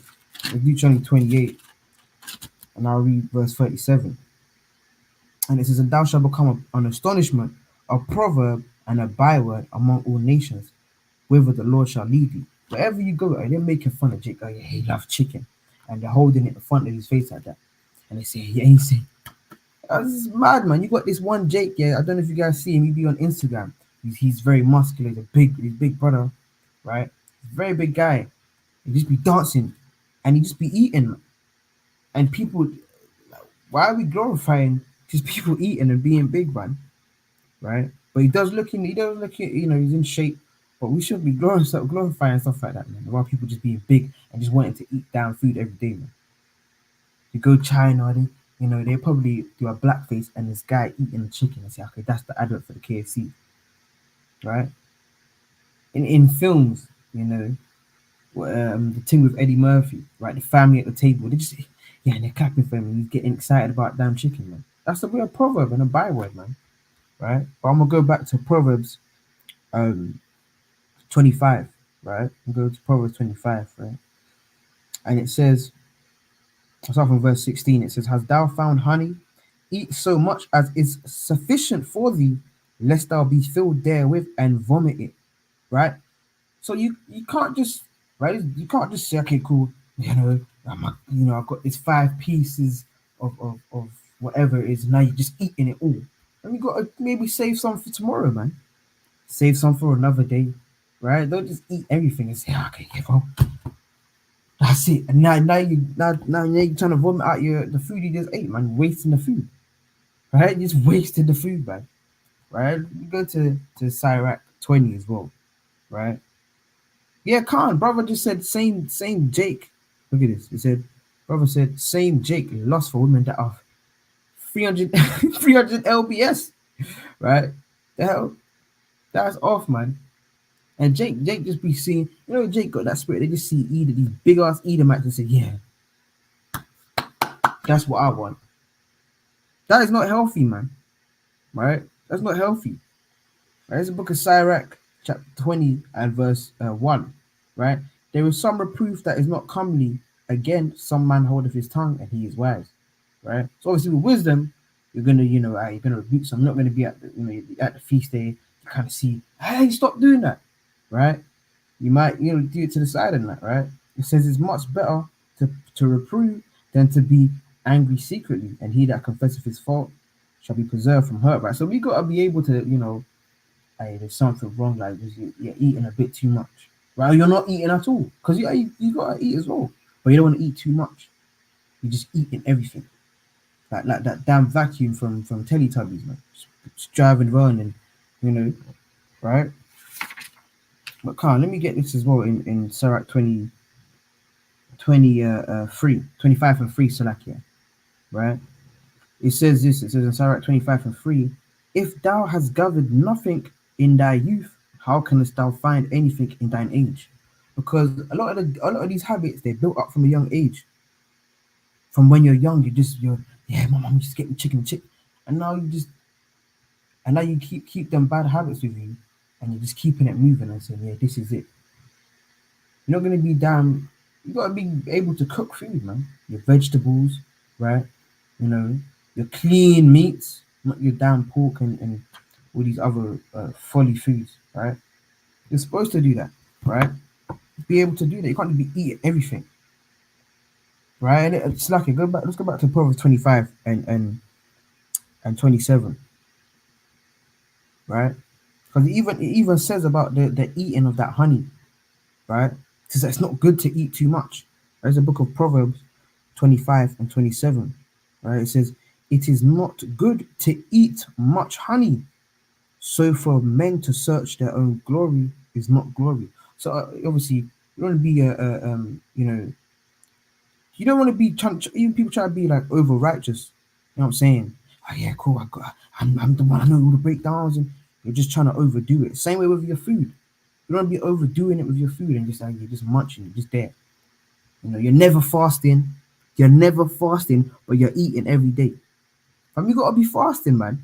How you never what are you doing on the Day of Atonement? You just munching, everyone's going through it, everyone's kind of, they're mourning, their spirits going through it. You're just everyone's fasting, you kind of turn off your camera, you're munch on the Zoom call and that. Madness. You're just eating. People are saying, yeah, calm. You can hear it in their voices, and there's one guy, right, or sister that's just yeah, calm. And it's taking a bite or something. That's wicked, man. That's wicked, right? Let's go to the book of Daniel also, man. Because they try to get Daniel to kind of do that. Kind of told him, hey, yeah, eat, have some of that. Have some of that. You know, spit that in Daniel. All right, calm, man. Calm. It's the book of Daniel, chapter 1 and verse 5. Because you can't be eating, can't be going to, obviously, Jake, your mum probably told you, hey, don't go to everybody's houses and you're just eating everything. Don't eat from their house. But you're hungry, you're lusting, you want to eat. Just, oh yeah, no, man, I'm hungry, man. Your mum, there's rice at home. There is rice at home. You have to know that, right? Your body shows your discipline, man. And that shows, you can see that, that's like it says in Sirach 19 and I believe 29, right? We don't have to go to it. Right? That's Sirach 19, 29 to 30, where it says you're known by how you look. You're known by how you look. If you're just a big body, and they're gonna know what you was doing something, you was eating. You were just munching, fam. You're known by how you look. Oh, why are you looking at me? Because you're big, man. You're just big. Right? The hell you getting Jacob's trouble? You just munching. Yeah, everybody is trying to ration the food, and there's one person just you can just hear something. You can just hear this. You kind of looking, and he's eating the rations. And now we have to go and find another Costco or something to get food. There's just one guy munching the food, man. Right? You're known by how you look, right? Same way with your attire, right? Like obviously, man, woman, but what you dress, that's how you're gonna be known. Same thing with your body, right? Exactly, man. Don't you want your wife to desire you, right? Vice versa, man. Right? Just come back to come back to a job at the hut. You don't want to come back to that. No one's excited about that. Right? But it's the book of Daniel, chapter 1 and verse 5, right? And it reads, and the king appointed them a daily provision in the king's meat and of the wine which he drank, so nourishing them 3 years, that at the end thereof they might stand before the king. So the king was like, hey, we got something. We got something for you to eat. Right? It says I'm gonna jump down to verse number 8. Right? And it reads, but Daniel proposed in his heart that he would not defile himself with the portion of the king's meat, nor with the wine which he drank. Therefore he requested of the prince of the eunuchs that he might not defile himself. Right? Because Daniel was like, that's how you know these people were jakes, man. This can't be an Edomite. If this was an Edomite, the Edomite would say, hey, give me that. The Edomite would have ate that, man. He'd say, yeah, fine. Right? You see them and they just, and then they all get set up and they die. You see them films, man. right? So Daniel, that's how you know they were Jakes. This is how you know that these were Negroes, man. He said, remember what did mom say? Obviously in the Hebrew, what did mom say? And mom said, don't eat their food. Don't go to them man's house and eat the food. And he said, yeah, come, right? And read verse 9 is what it says. Now God had brought Daniel into favor and tender love with the prince of the eunuchs. Because Daniel he was very wise, man. Right? They had a lot of understanding. They just want they were munching everything and just going, oh yeah, we're gonna eat that and we're gonna eat that. Right? Verse 10. And it says, and the prince of the eunuchs said unto Daniel, I fear my lord, the king who hath appointed your meat and your drink. For why should he see your faces worse liking than the children which are of your sort?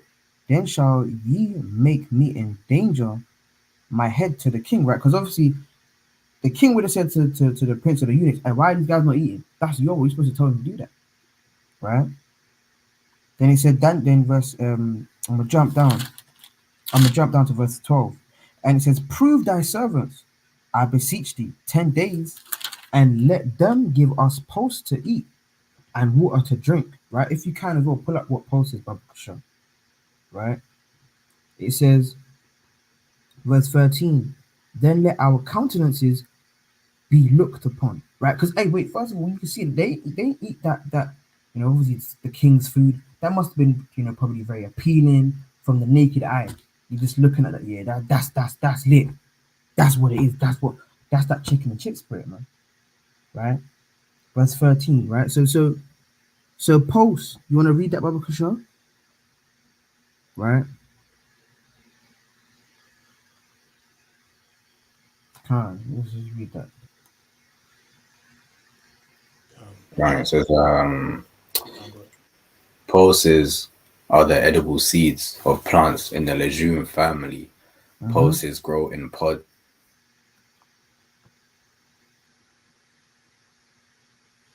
Oh, I think he dropped out. I think so. Right? I think Can't you give him dropped a out. second. I can't. You want to continue reading it if it's still up? Yeah, it's still up. It says, what are pulses? Hope the brother is coming in back. And so it says, what are pulses? Pulses are the edible seeds of plants in the legume family. Right? Pulses grow in pots and come in a variety of shapes, sizes, and colors. The United Nations Food and Agriculture Organization (FAO) recognizes 11 types of pulses. Then it says in bold, dry beans, dry broad beans. Okay, it's gone. Can't. So point being is that you can see what they were eating. What just some defiled food. They just weren't eating. They weren't just eating what the king had, right? They were obviously eating. They were obviously eating things that were like dry beans, right? Seeds, right? These things to actually help, like the brother was going into, showing you that if we were made from the earth, we should replenish our bodies with the things that are in the earth, not the damn like he's an example, man.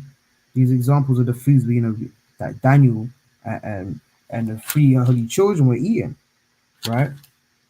So can I read on verse 13? And water, it says water, man. It wasn't damn, you know, it wasn't damn a Fanta fruit twist with that aspartame stuff inside it, right? With these artificial sweeteners, right? So you can see here, look at this. You got lentils, right? Beans, white peas, right? Kidney beans, right? These are dried fruits, right? Dried fruits. It's like mainly vegetables, anything that you could be eating, right? Like especially when you go on a fast, for example, you might have before that maybe you might have foods that are light, you might have some soup, right? Some beans, right? Seeds. These are good, right? Verse 13, it says, "Then let our countenances be looked upon before thee, and the countenances of the children that eat of the portion of the king's meat, and as thou seest, deal with thy servants." Right?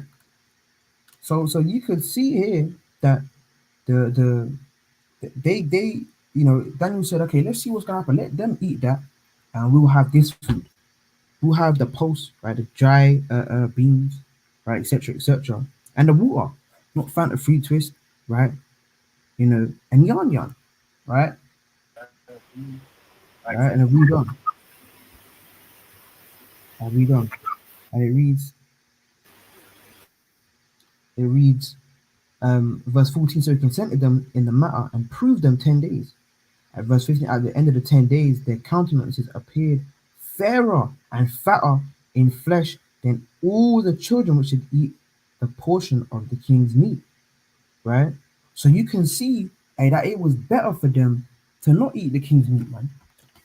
To not eat that nasty, disgusting food. Right? Because it obviously must have been, to the naked eye, they're thinking, okay, yeah, hey, that's appealing. That's something we could definitely have. Right? Because it says even in 16, then thus Melzar took away the portion of their meat and the wine that they should drink and gave them pulse. That was something much better for them, right? And I got this thing, right? Right? You remember those Edomites that were outside that were talking about the Sabbath, right? They had this thing on it, right? And at the back of it, it goes into like pH chart, talking about things that are they got pH, right? It says, so they got a little pH chart show on the screen, right? Nice little pH chart, right? Of things that are good for the body. It says the pH chart says alkaline water helps neutralize the acid in your body to help counteract the toxic substance that their way into the bodies, right? By placing your body in an alkaline environment, it can finally focus on healing and fighting back. So when you put, these kind of foods that are high in pH, right, that helps actually heal your body, right? Especially like clearing your gut, right? Like I think the brother mentioned ginger. These kind of things clearing your gut, hey, that's very useful. Yeah, can't brother, like his brother said, you want to reduce, the acid intake that you have in your body, whether like fizzy drinks, certain foods might even have that, right? You don't want to be really drinking pH water, that's below 7, really and truly, right? Because a lot of those things are, obviously the lesser it goes, the worse it is, right? But those things like this, I'll give some examples of things that are high in alkaline, right? It says like raw spinach, Brussels sprouts, cauliflower, alfalfa grass. Well, seaweeds, we don't do that, right? Depending where it's grown, because obviously there's some seaweeds that are grown in the water, right? And obviously, and mushroom as well, right? Because mushroom is not a herb bearing seed. Right? We don't eat something that it has mushrooms have spores, so they in a thing of like self defense, they will shoot like a bacteria out, I believe it is, to regrow. It's like a fight or flight moment for them. So if when the fungi, which is what mushroom is, when it's about to die, it shoots out spores, I believe, and that's what helps it grow again. So that's not a herb bearing seed, right?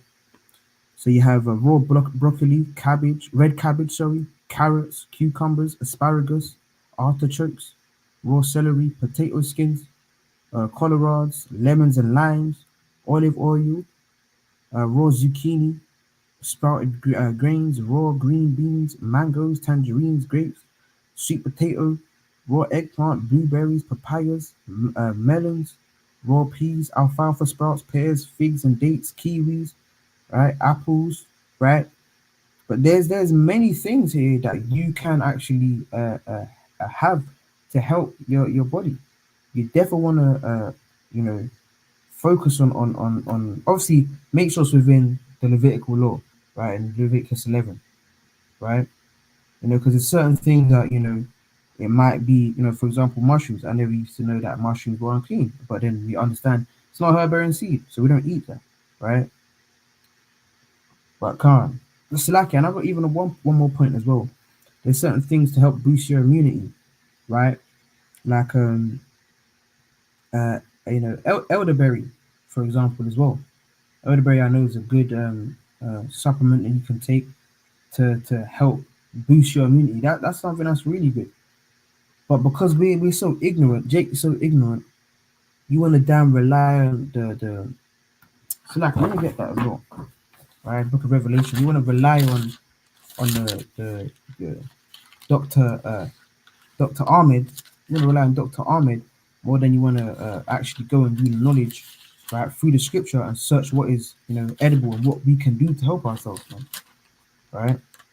It's the Book of Revelations, chapter 18, and I start from verse 23, straight to the point. It says, "And the light of a candle shall shine no more at all in thee, and the voice of the bridegroom and the voice of the bride shall be heard no more at all in thee. For thy merchants were the great men of the earth, for by thy sorceries were all nations deceived." Right? Because we've been deceived by this so-called pharmaceutical industry that's been literally created for us. And how do you think they get their money, man? People have to be sick. People have to be sick for them to make money. Hey, someone's got to be sick. Just like with the police, for them, someone's got to be a criminal. How we got to make criminals? I give them this, give them that.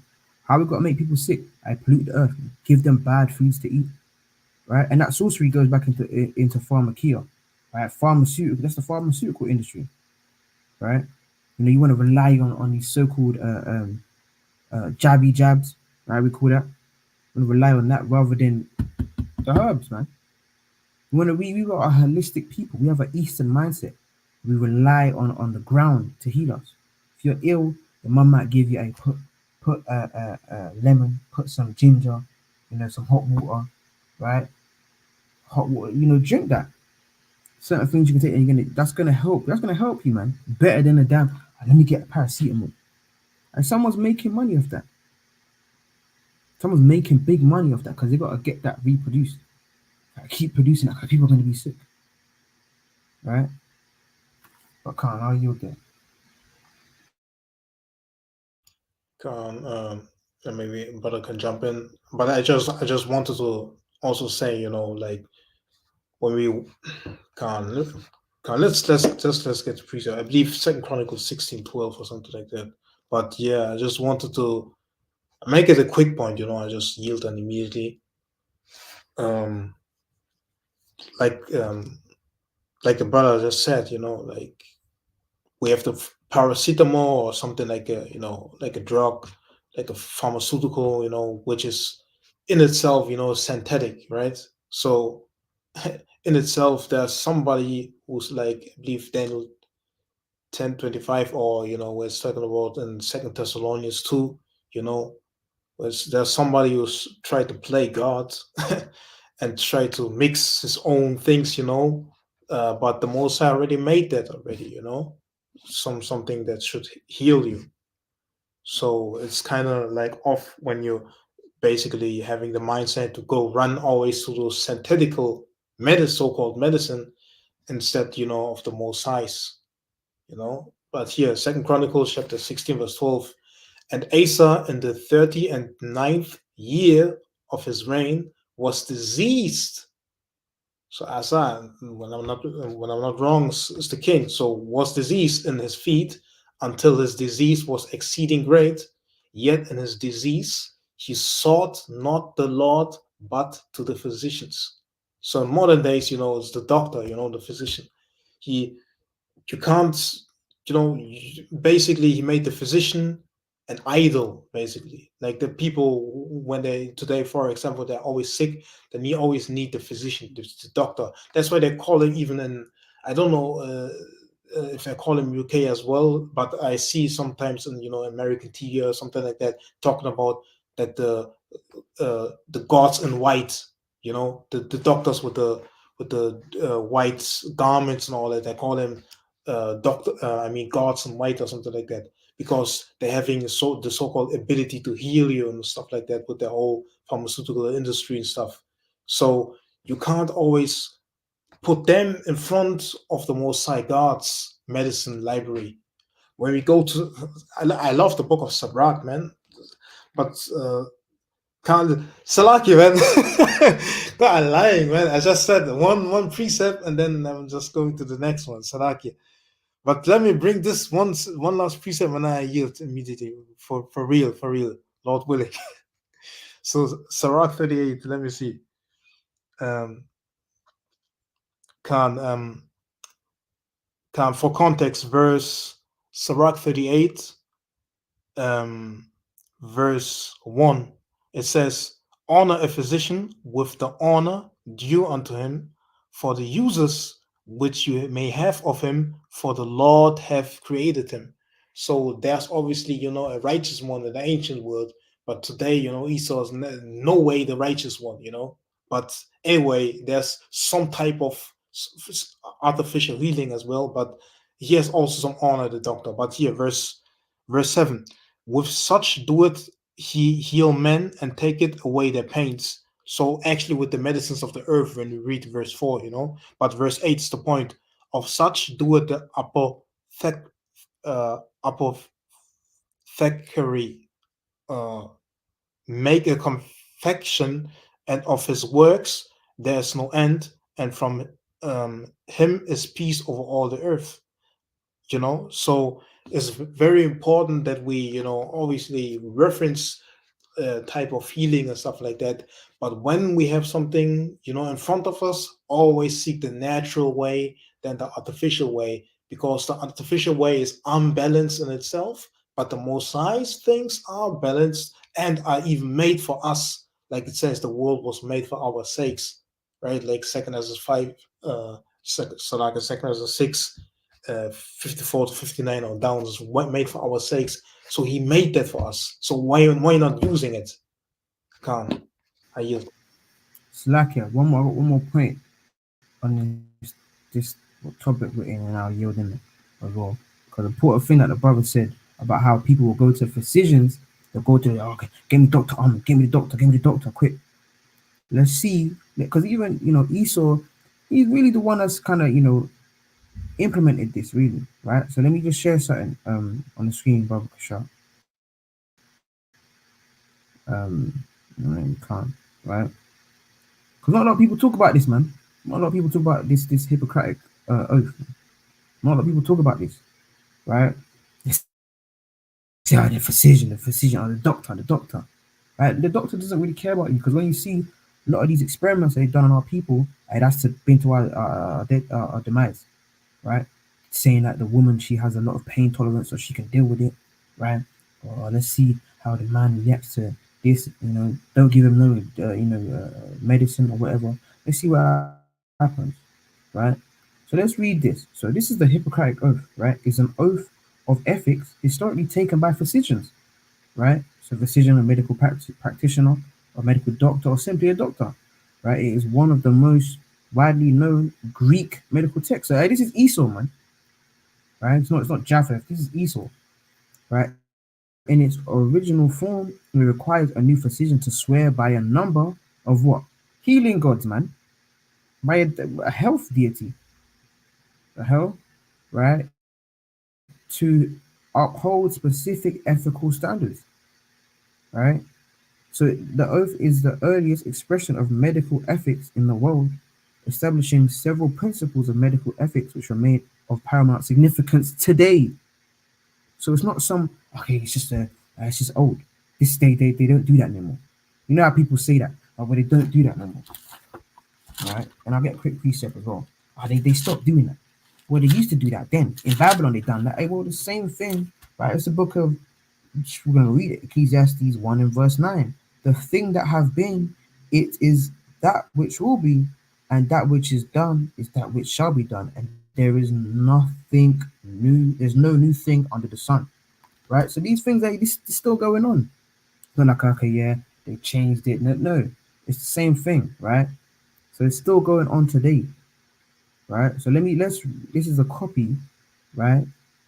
The early surviving copy, right? And let's see what this demonic thing says, right? Look at it, right? So it says, and obviously the Greek is there. It says, I swear by Apollo healer, by whoever the hell that is, by Hygieia and Pankia. And you can see these are all gods. They look Greek gods, man. Apollo, some Olympian deity, right? And that's where they get that snake thing, man. They try and take, the thing of the snake. You read about in Numbers 21, and say, "Cool, look, this is a snake," and then they make it and say, "Cool, that's the medicine." That's where you get the medicine symbol, man. They take it from that and say, "Cool, put it on the cross and then put it up like that." Right? You see on the NHS, Winging it. yeah, man. They take. That's why that's nothing new. Where do you think they get that from, man? The scriptures, right? They get these things from the scriptures, and Pankia, Greek, the goddess of universal remedy. Well, we're only dealing with Yahweh, man. We're not dealing with these whatever, man, right? And by all gods, by all the gods and goddesses, making them my witness, right? That I will carry out according to my ability and judgment this oath indenture, right? So you can see the wickedness that is implemented within this so-called pharmaceutical industry today. They still have it going on from the Greeks, and they say, okay, they changed it, right? Let's see if they maybe UK, right? Let's see what it says today. They obviously probably took parts out, right? Look, let's see. So this is what it says allegedly. I will use my power to help the sick to the best of my ability and judgment. I will abstain from harming or doing any wrong. That's a quotation, right? But that's what they say. But somehow, some way, you can see within the symbolism that they use that same demonic spirit, right, is really implemented in the pharmaceutical industry, right? I'm not saying all, because there's some people that they use it in righteousness, right, to heal, because we need doctors and nurses, right? But when you get in the ins and outs of these, you'll see these kind of things where they'll take the placenta of a baby and then sell that off, when that should be, them nutrients should be given to the baby. But they'll take that and say, cool, we'll keep that, we'll sell that. Or they'll maybe get the child's foreskin and they say, cool, let's put that in a damn what do you call it, in a damn cream, so the child can look, so I can look younger, and I'm 50. And that's where, what's that, Salaki as well. I feel like I'm going off on one, but with I think it's adrenochrome, adrenochrome, I believe it is, where they will use blood, right, to make them look younger, right? I don't know how to spell it, but they will use, and this is real, man. Who do you think is giving it to them? It's these doctors, man. These NHSs and all that kind of stuff, right? Not the low level people in the NHS, but those that are up there. They say, okay, we'll sell it, right? Let's see as well, right? How much is let's see. Look at that. See that? So it says 50,000 for a placenta. 50,000 for, that's in the UK, right? 50,000. Right, look, and they try, and what they'll try and do as well, they'll try and look at this. Is it worth keeping your placenta? Right? Because obviously there's nutrients, but really that should be going to the child. That's what it should be done with. But can't argue with that. Can't. So as brother was saying about the pulses, you have to make sure, if you want a good pulse or a good heartbeat, you gotta be eating pulses. A lot of our people, we kind of have beans and stuff in our diet, right? That's because that's an Israelite thing, right? Beans is, just think, oh, that's a Mexican thing. It's an Israelite thing, right? You have it all over. Our people all over the world. You see, one thing that we generally have in common is beans, man. We'd be eating beans and just think, oh yeah, Israelites is just, yeah, Jake, we just eat chicken. No, man. Our forefathers all had beans and peas. These are things we should be having in our diet. Split peas, chickpeas. And say, I don't like chickpeas. I don't like peas. I don't like beans. I want white rice, not the rice and peas. And get some beans in your diet, man. It's good for your digestive system when you're having that fiber. Where else are you getting fibers from, man? Right? We have to be having these things in our diet. Also, let's get John chapter 21. Let me see. Get John chapter 21. Because Yahushua, he had a diet. right? He had a diet. He wasn't just eating what Jake be eating today. John chapter 21 and I want verse.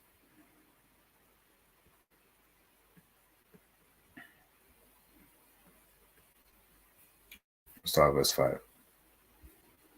It says, Then Yahushua saith unto them, Children, have ye any meat? Right? Yahushua asked, Do you have any meat? Yahushua ate. He ate. He had food. Right? He had the Passover meal, of course. So he ate, man. Right? Go down to verse 9. It says at verse 9, as soon then as they were come to land, so like they saw a fire of coals there, and fish laid thereon, and bread. Yahushua saith unto them, Bring of the fish which ye have now caught. So they had fish, and they had it laid upon the coals, man. So they had grilled fish. Right? Yahushua was eating like we so-called barbecued or grilled fish, man. Right? And that's something that we can be eating. Right? It's okay to have fish. Yahushua, he was eating fish. He was saying, no, you just gotta have vegetables. That's the way we're meant to be eating. Well, it's all right to have a little balance, man. Have some fish, man. Right? And cook it well, season it well. Right? Things that are caught. They had fishermen. They would catch them themselves, so they'll be in control of what is going from the sea to their mouth. They're in control of it, which is obviously a big plus. But right, Yahushua, he was indulging righteously in the fish, man. Verse 13, it says, Yahushua then cometh and taketh bread and giveth them, and fish likewise.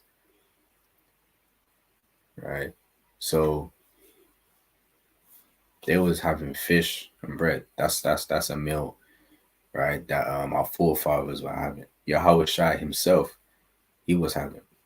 Right? And when we have these things, it's good for our bodies. And go to Acts chapter 9. Right? When we have these things, man, it's good, man. Right? We should be having pulses, having these beans, right? Bread, fish. This is Acts chapter 9 and verse 19. It says, and when he had received meat, he was strengthened. Right? Like we've been saying, in order for us to have energy going throughout the day, in order for us to have strength, we've got to be making sure the things that we're eating is good. Right? You get strength from the things that you're eating, man. Right? So you can become weak, right? As we're saying, lethargic, lazy, slothful from not eating the right foods. If you're eating the right foods, you become strengthened, right? I'm going to go to also where is that one? Proverbs. Into Proverbs chapter 27.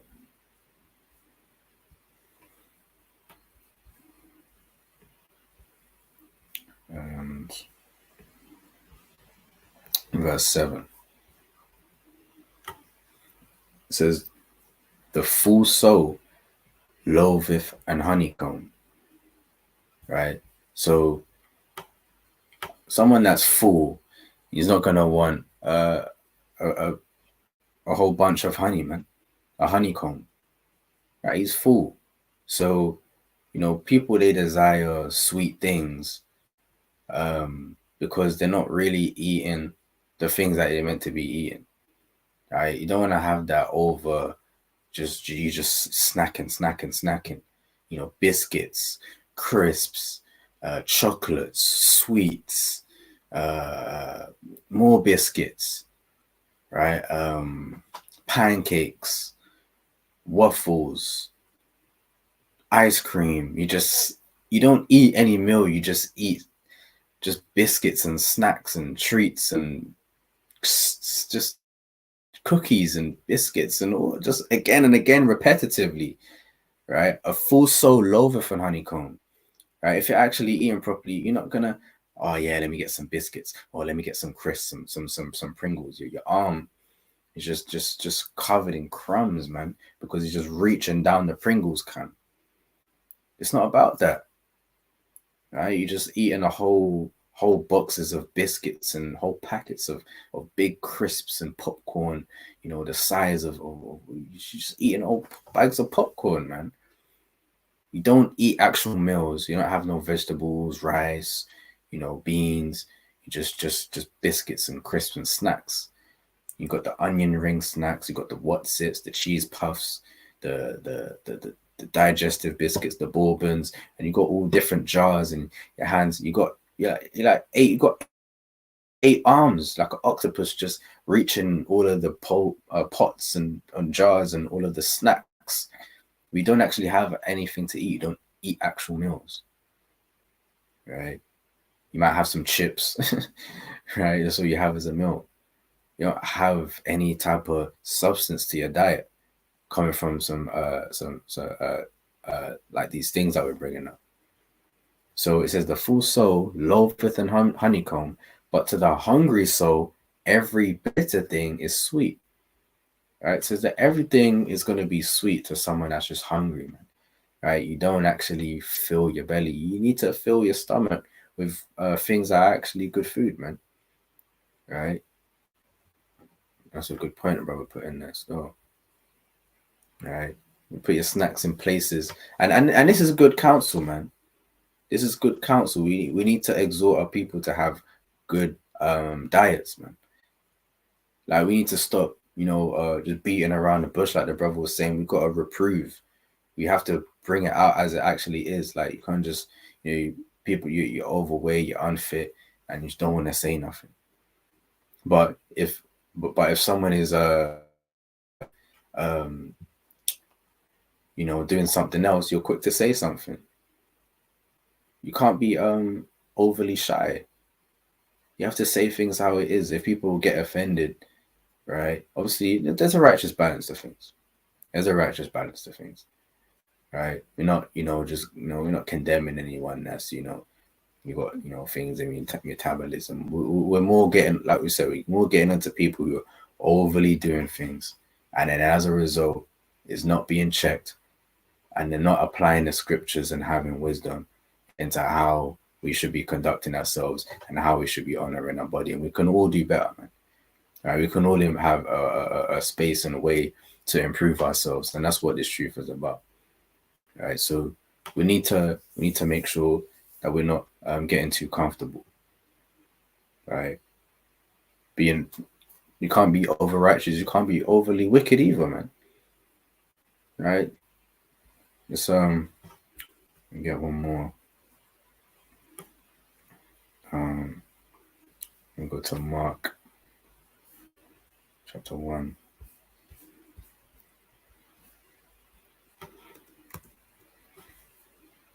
All right. This is Mark chapter 1 verse 6, and it says, "And John was clothed with camel's hair, and with a girdle of a skin about his loins, and he did eat locusts and wild honey." So he had what was good for him. So you got like it says in Sirach 37. I'm gonna get another one. So like, you gotta find what kind of diet is good for you. We can never really, you're not gonna really, you can't really condemn anyone for not, we made this diet plan. You stick to this. This is the Israelite plan. And then if you don't do it, Mosiah is gonna destroy you. We can't exactly say that, right? But we can give some wisdom as to how we should be living, and then Mosiah willing, it's edifying. I'm gonna start at verse 27.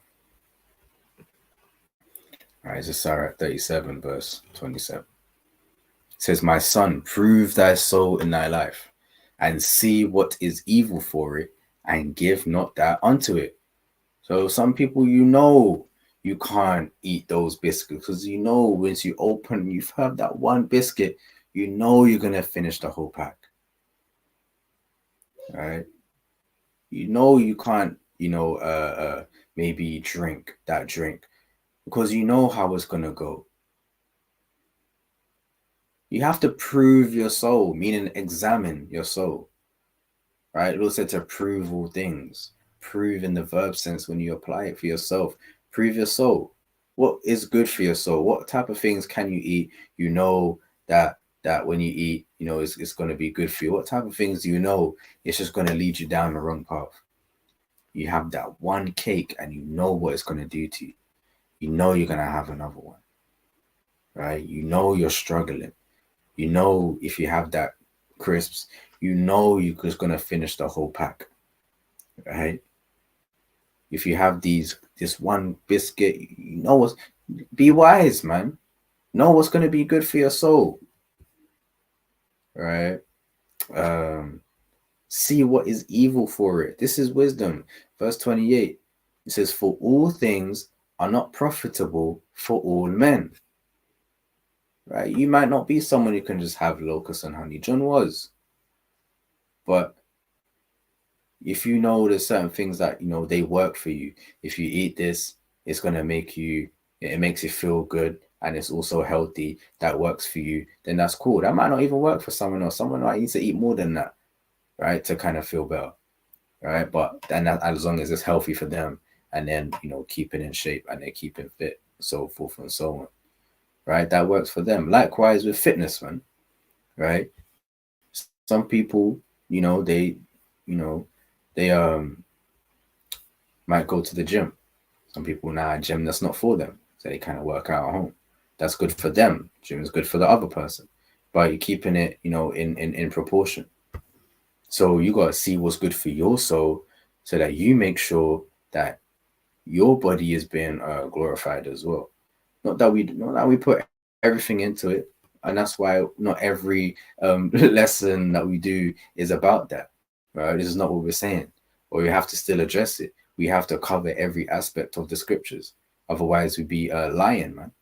We'd be giving false doctrine. We'd be pastors who are fat, a lot of them, right? Who are overweight and do not care about their fitness and are increasing themselves overly to the point of destruction, man. So they're not going to give that type of counsel. Some of them, right? But we have to go through all of the scriptures, man. And I'm going to read on. It says, for all things are not profitable for all men, neither have every soul pleasure in everything. Right? So look at to see what is good for your soul, what is good for your body, and you give that unto it if it's healthy. Because there's a lot of healthy things out there. Right? There's a lot of vegetables, a lot of fruits out there. Find fruits that you like.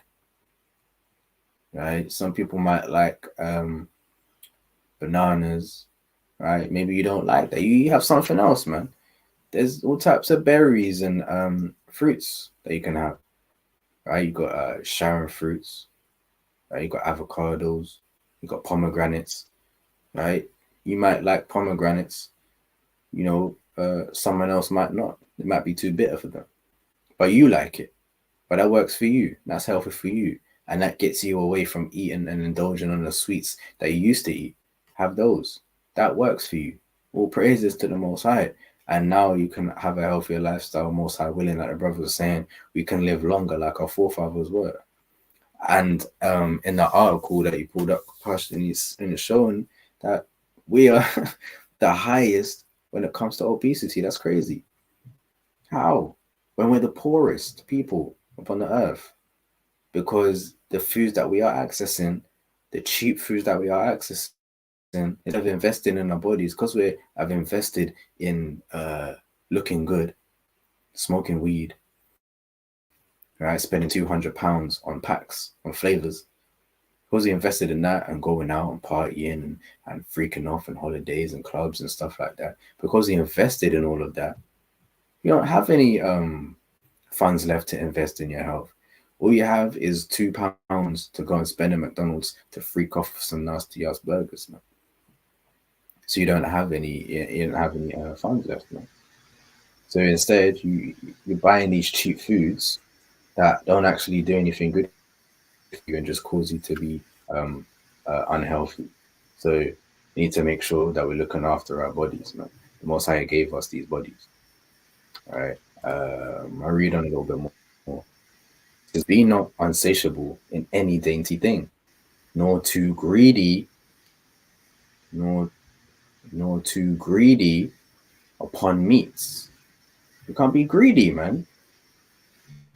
Right? Know when to stop.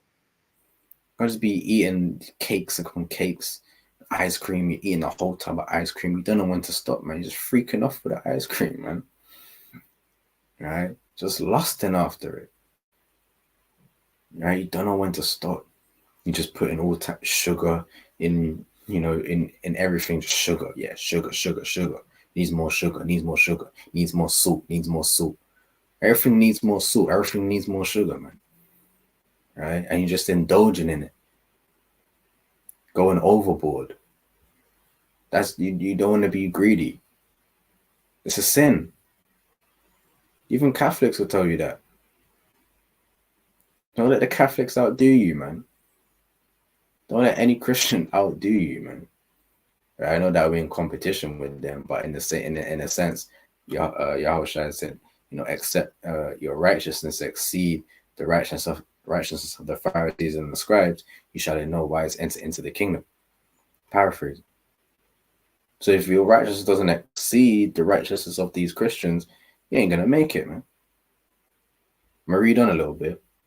It says, "For excess of meats bringeth sickness." You get sick from eating too much. Like the brother was saying, you're getting diabetes because you're eating too much. Right? You're getting these high blood pressure. Why? Because you're eating these foods that you shouldn't be eating, man. Right? A lot of people have got high blood pressure because of the unclean foods that they were eating. You need to fast these things out, cleanse these things out, man. Right? There's many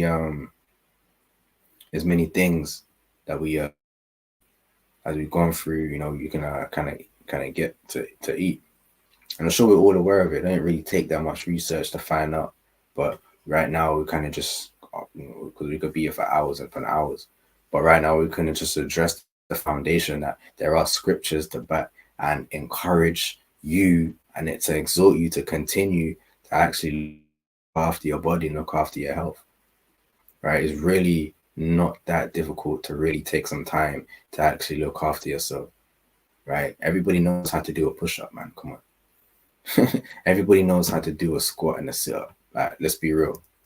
We don't need to start doing fitness videos, man. Maybe we do. All right, maybe we do. But everyone knows how to do that, man. Come on now. All right. You all know how to do a pull-up. Right? Like, it's not hard. You know how to do other things. No one had to teach you to freak off, man. Right? But you learned. Right? No one had to teach you to build that zoot, but you learned. You found out. Right? No one taught you how to do all of these other things, but you found out how to mix this drink with that drink, right? To make jungle juice and fruit punch or rum punch. No one taught you. You made effort to make sure you know how to make a rum punch. You knew how to make a cocktail. You got to take these things and build devices, man, that you can smoke. You found out. You went out of your way to find out. Go out of your way to find out how to fix yourself and your body to make sure it is a temple of God, man. You did research into the world. Do research into how to make sure your body can be magnifying the Most High as well. It says, "Excess of meats bringeth sickness, and surfeiting will turn into choler." Right? Let's look up choler, man. These are the diseases that you can get. Right?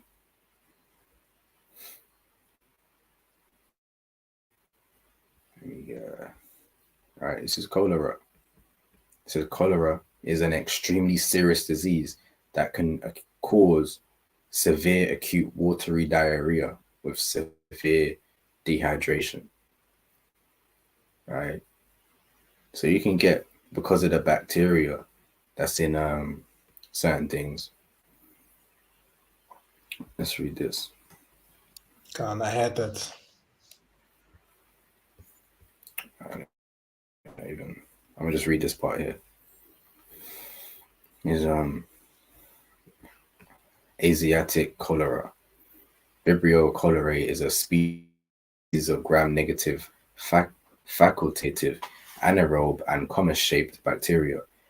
The bacteria naturally live in brackish or salt water, where they attach themselves to the chitin-containing shells of crab, shrimp, and other shellfish.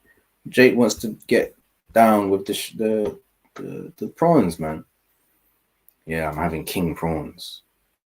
Yeah, I'm having fried king prawns. People say that's their favorite meal. Right? I'm having lobster. I'm going to burger and lobster. Right? And you're gonna crack open the lobster and just you're sucking out lobster meat. Right? You're a grown man, you're sucking out lobster meat. Talking about, yeah, I'm up. You know, you're chasing the bag, you're winning.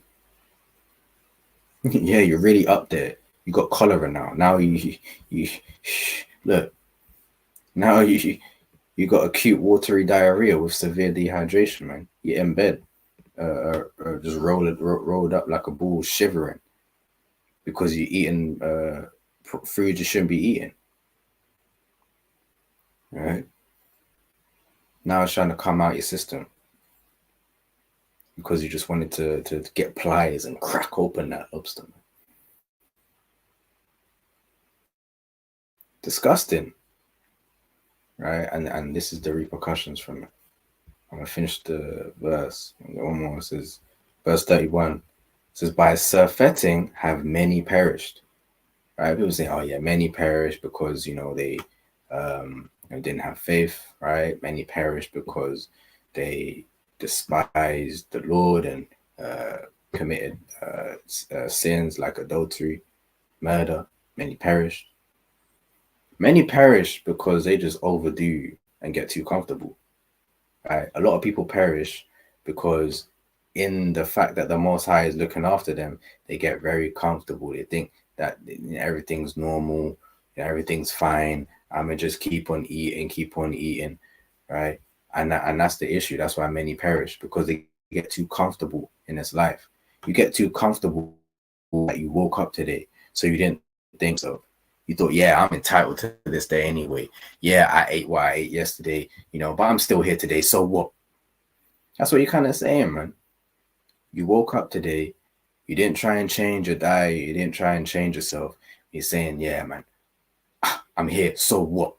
I'm just gonna continue eating what I'm eating. I'm still here. What's the Most High gonna do? Huh? He didn't take me out yesterday. I'm still here. No, man. You're not promised today. You're not promised tomorrow.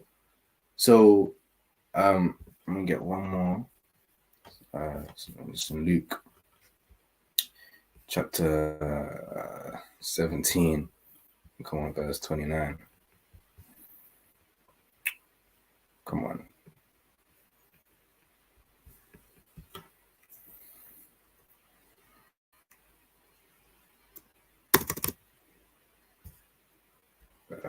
Verse 26. It says, and as it was in the days of Noah, so shall it be also in the days of the Son of Man.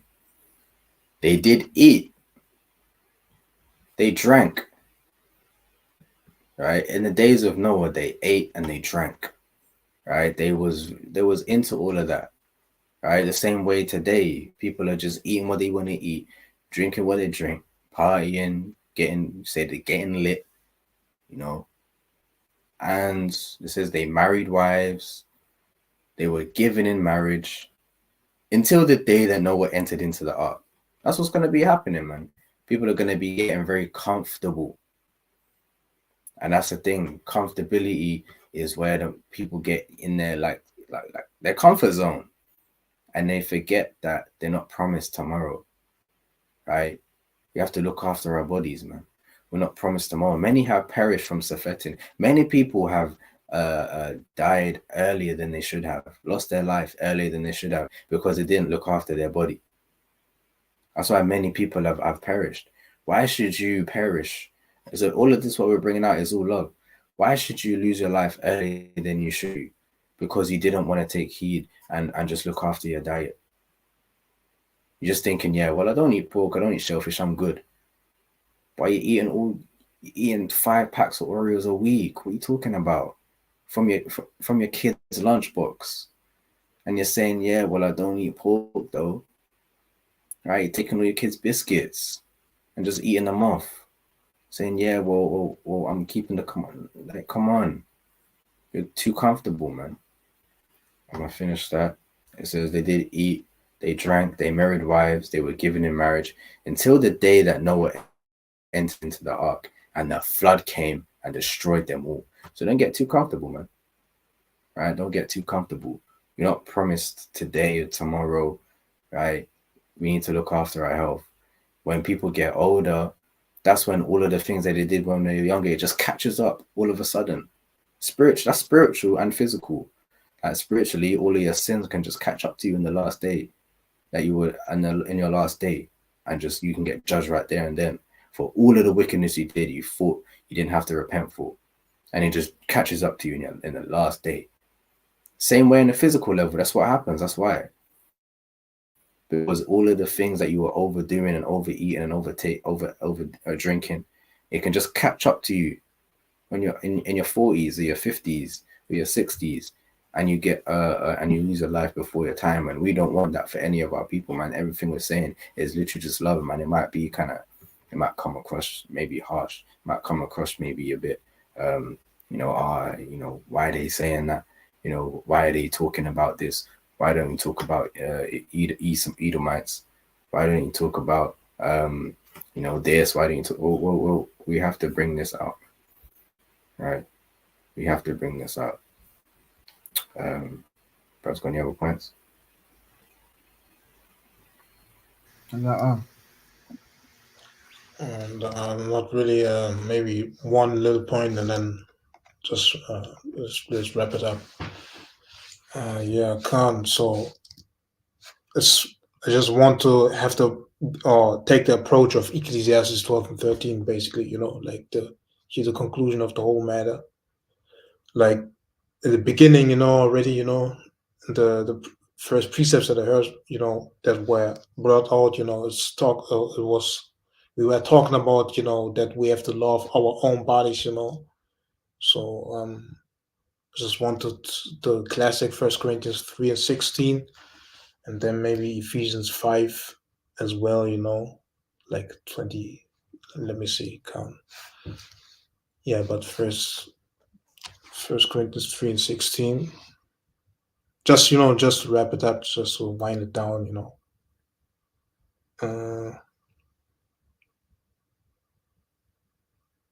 Just a epistle of 1 Corinthians 3 and 16. It says, "Know ye not that ye are the temple of God, and the Spirit of God dwelleth in you?" So the temple of God was always been taken care of, like very, very intricately and very, very fine and precise, So the same way, like we had that in the Levitical priesthood and all that, the same way we should take care of our bodies, because the Holy Spirit, like it says in Wisdom of Solomon, chapter 1, verse 4 and 5, and the Spirit of wisdom, the Ruach Kodash, the Holy Spirit, and the Chak Maracha, which is the Spirit of wisdom, dwelleth in you. So we have to respect that. And then I wanted to go to Ephesians 5.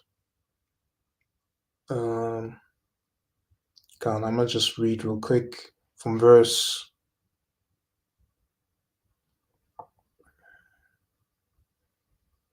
Yeah, from verse 24, just from verse 24. Ephesians chapter 5, verse 24. It says, "Therefore, as the church is subject unto Hamashiach, Christ, so let the wives be to their own husbands in everything. Verse 25, husbands, love your wives, even as Christ also loved the church and gave himself for it, that he might sanctify and cleanse it with the washing of water by the word. So again, the spiritual aspect, like we had in 3 John 1, and I mean 3 John verse 2. I just want to summarize everything what you said, basically, just a little bit, and that we basically in the spirit, you know, are healthy. Like Psalms, I believe 119 verse 9 says, that we how a young man shall cleanse his way, by taking heed to the word. We wash ourselves by the word. We know spiritually and the mind clean, and therefore it shall resemble also or mirror also that what we do with the temple of God. What we eat, what we take actually, so that we are prospering in health, but also in the soul. That's very important. Verse, let me get to the point.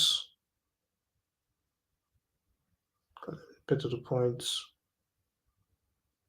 Let me read on verse 27, that he might present it to himself a glorious church, not having spot or wrinkle or any such thing, but that it should be holy and without blemish. So ought men to love their wives as their own bodies.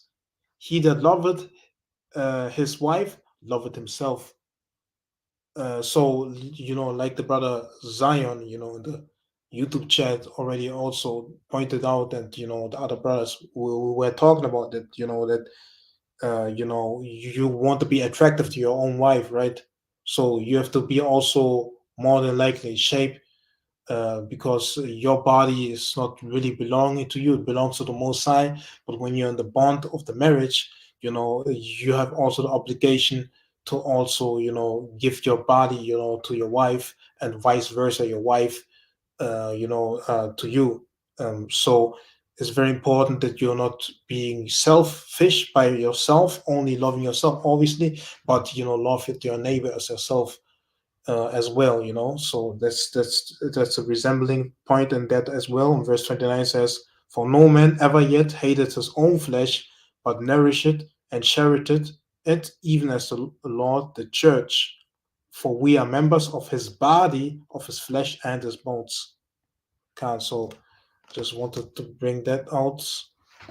And so in the precept that I wanted, let me see, I believe the last one, and then that's it, because I just wanted to have it on the live, and then that's it. Ezekiel 47 verse 12. I'm gonna just wait till the brothers there. Ezekiel 47 verse 12, and then I'm gonna wrap up. I'm finished then, yeah. Ezekiel 47 verse 12. He's he dropped out. I believe Zechariah dropped out.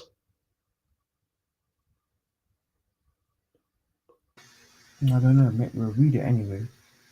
Yeah, can't. I'm gonna just read it. Ezekiel 47 verse 12.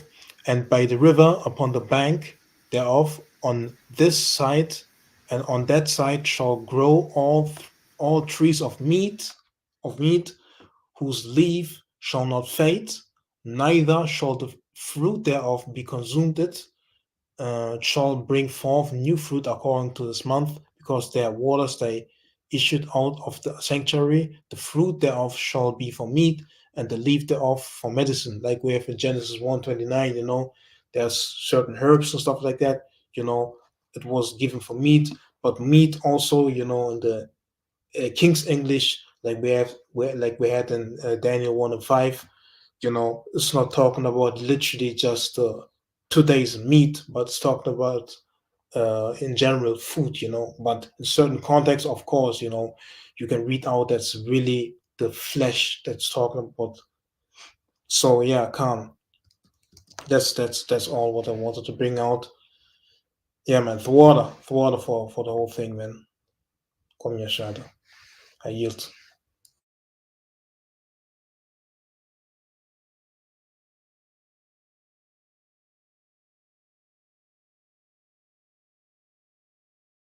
Come on.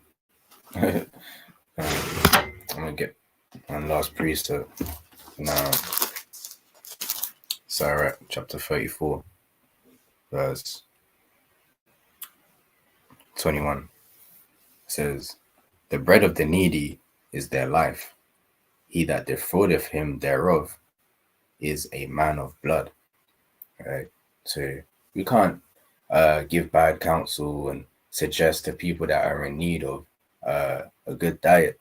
We can't take that away from no one and say just eat what you want to eat, man. We'd be murderers, man. That would be hatred, right? We have to give righteous counsel, and that we should be looking after ourselves, should be looking after our bodies, and the scriptures support this, man. Right? And Most High willing, amongst all these things, right, we are watching the things that are happening upon the earth.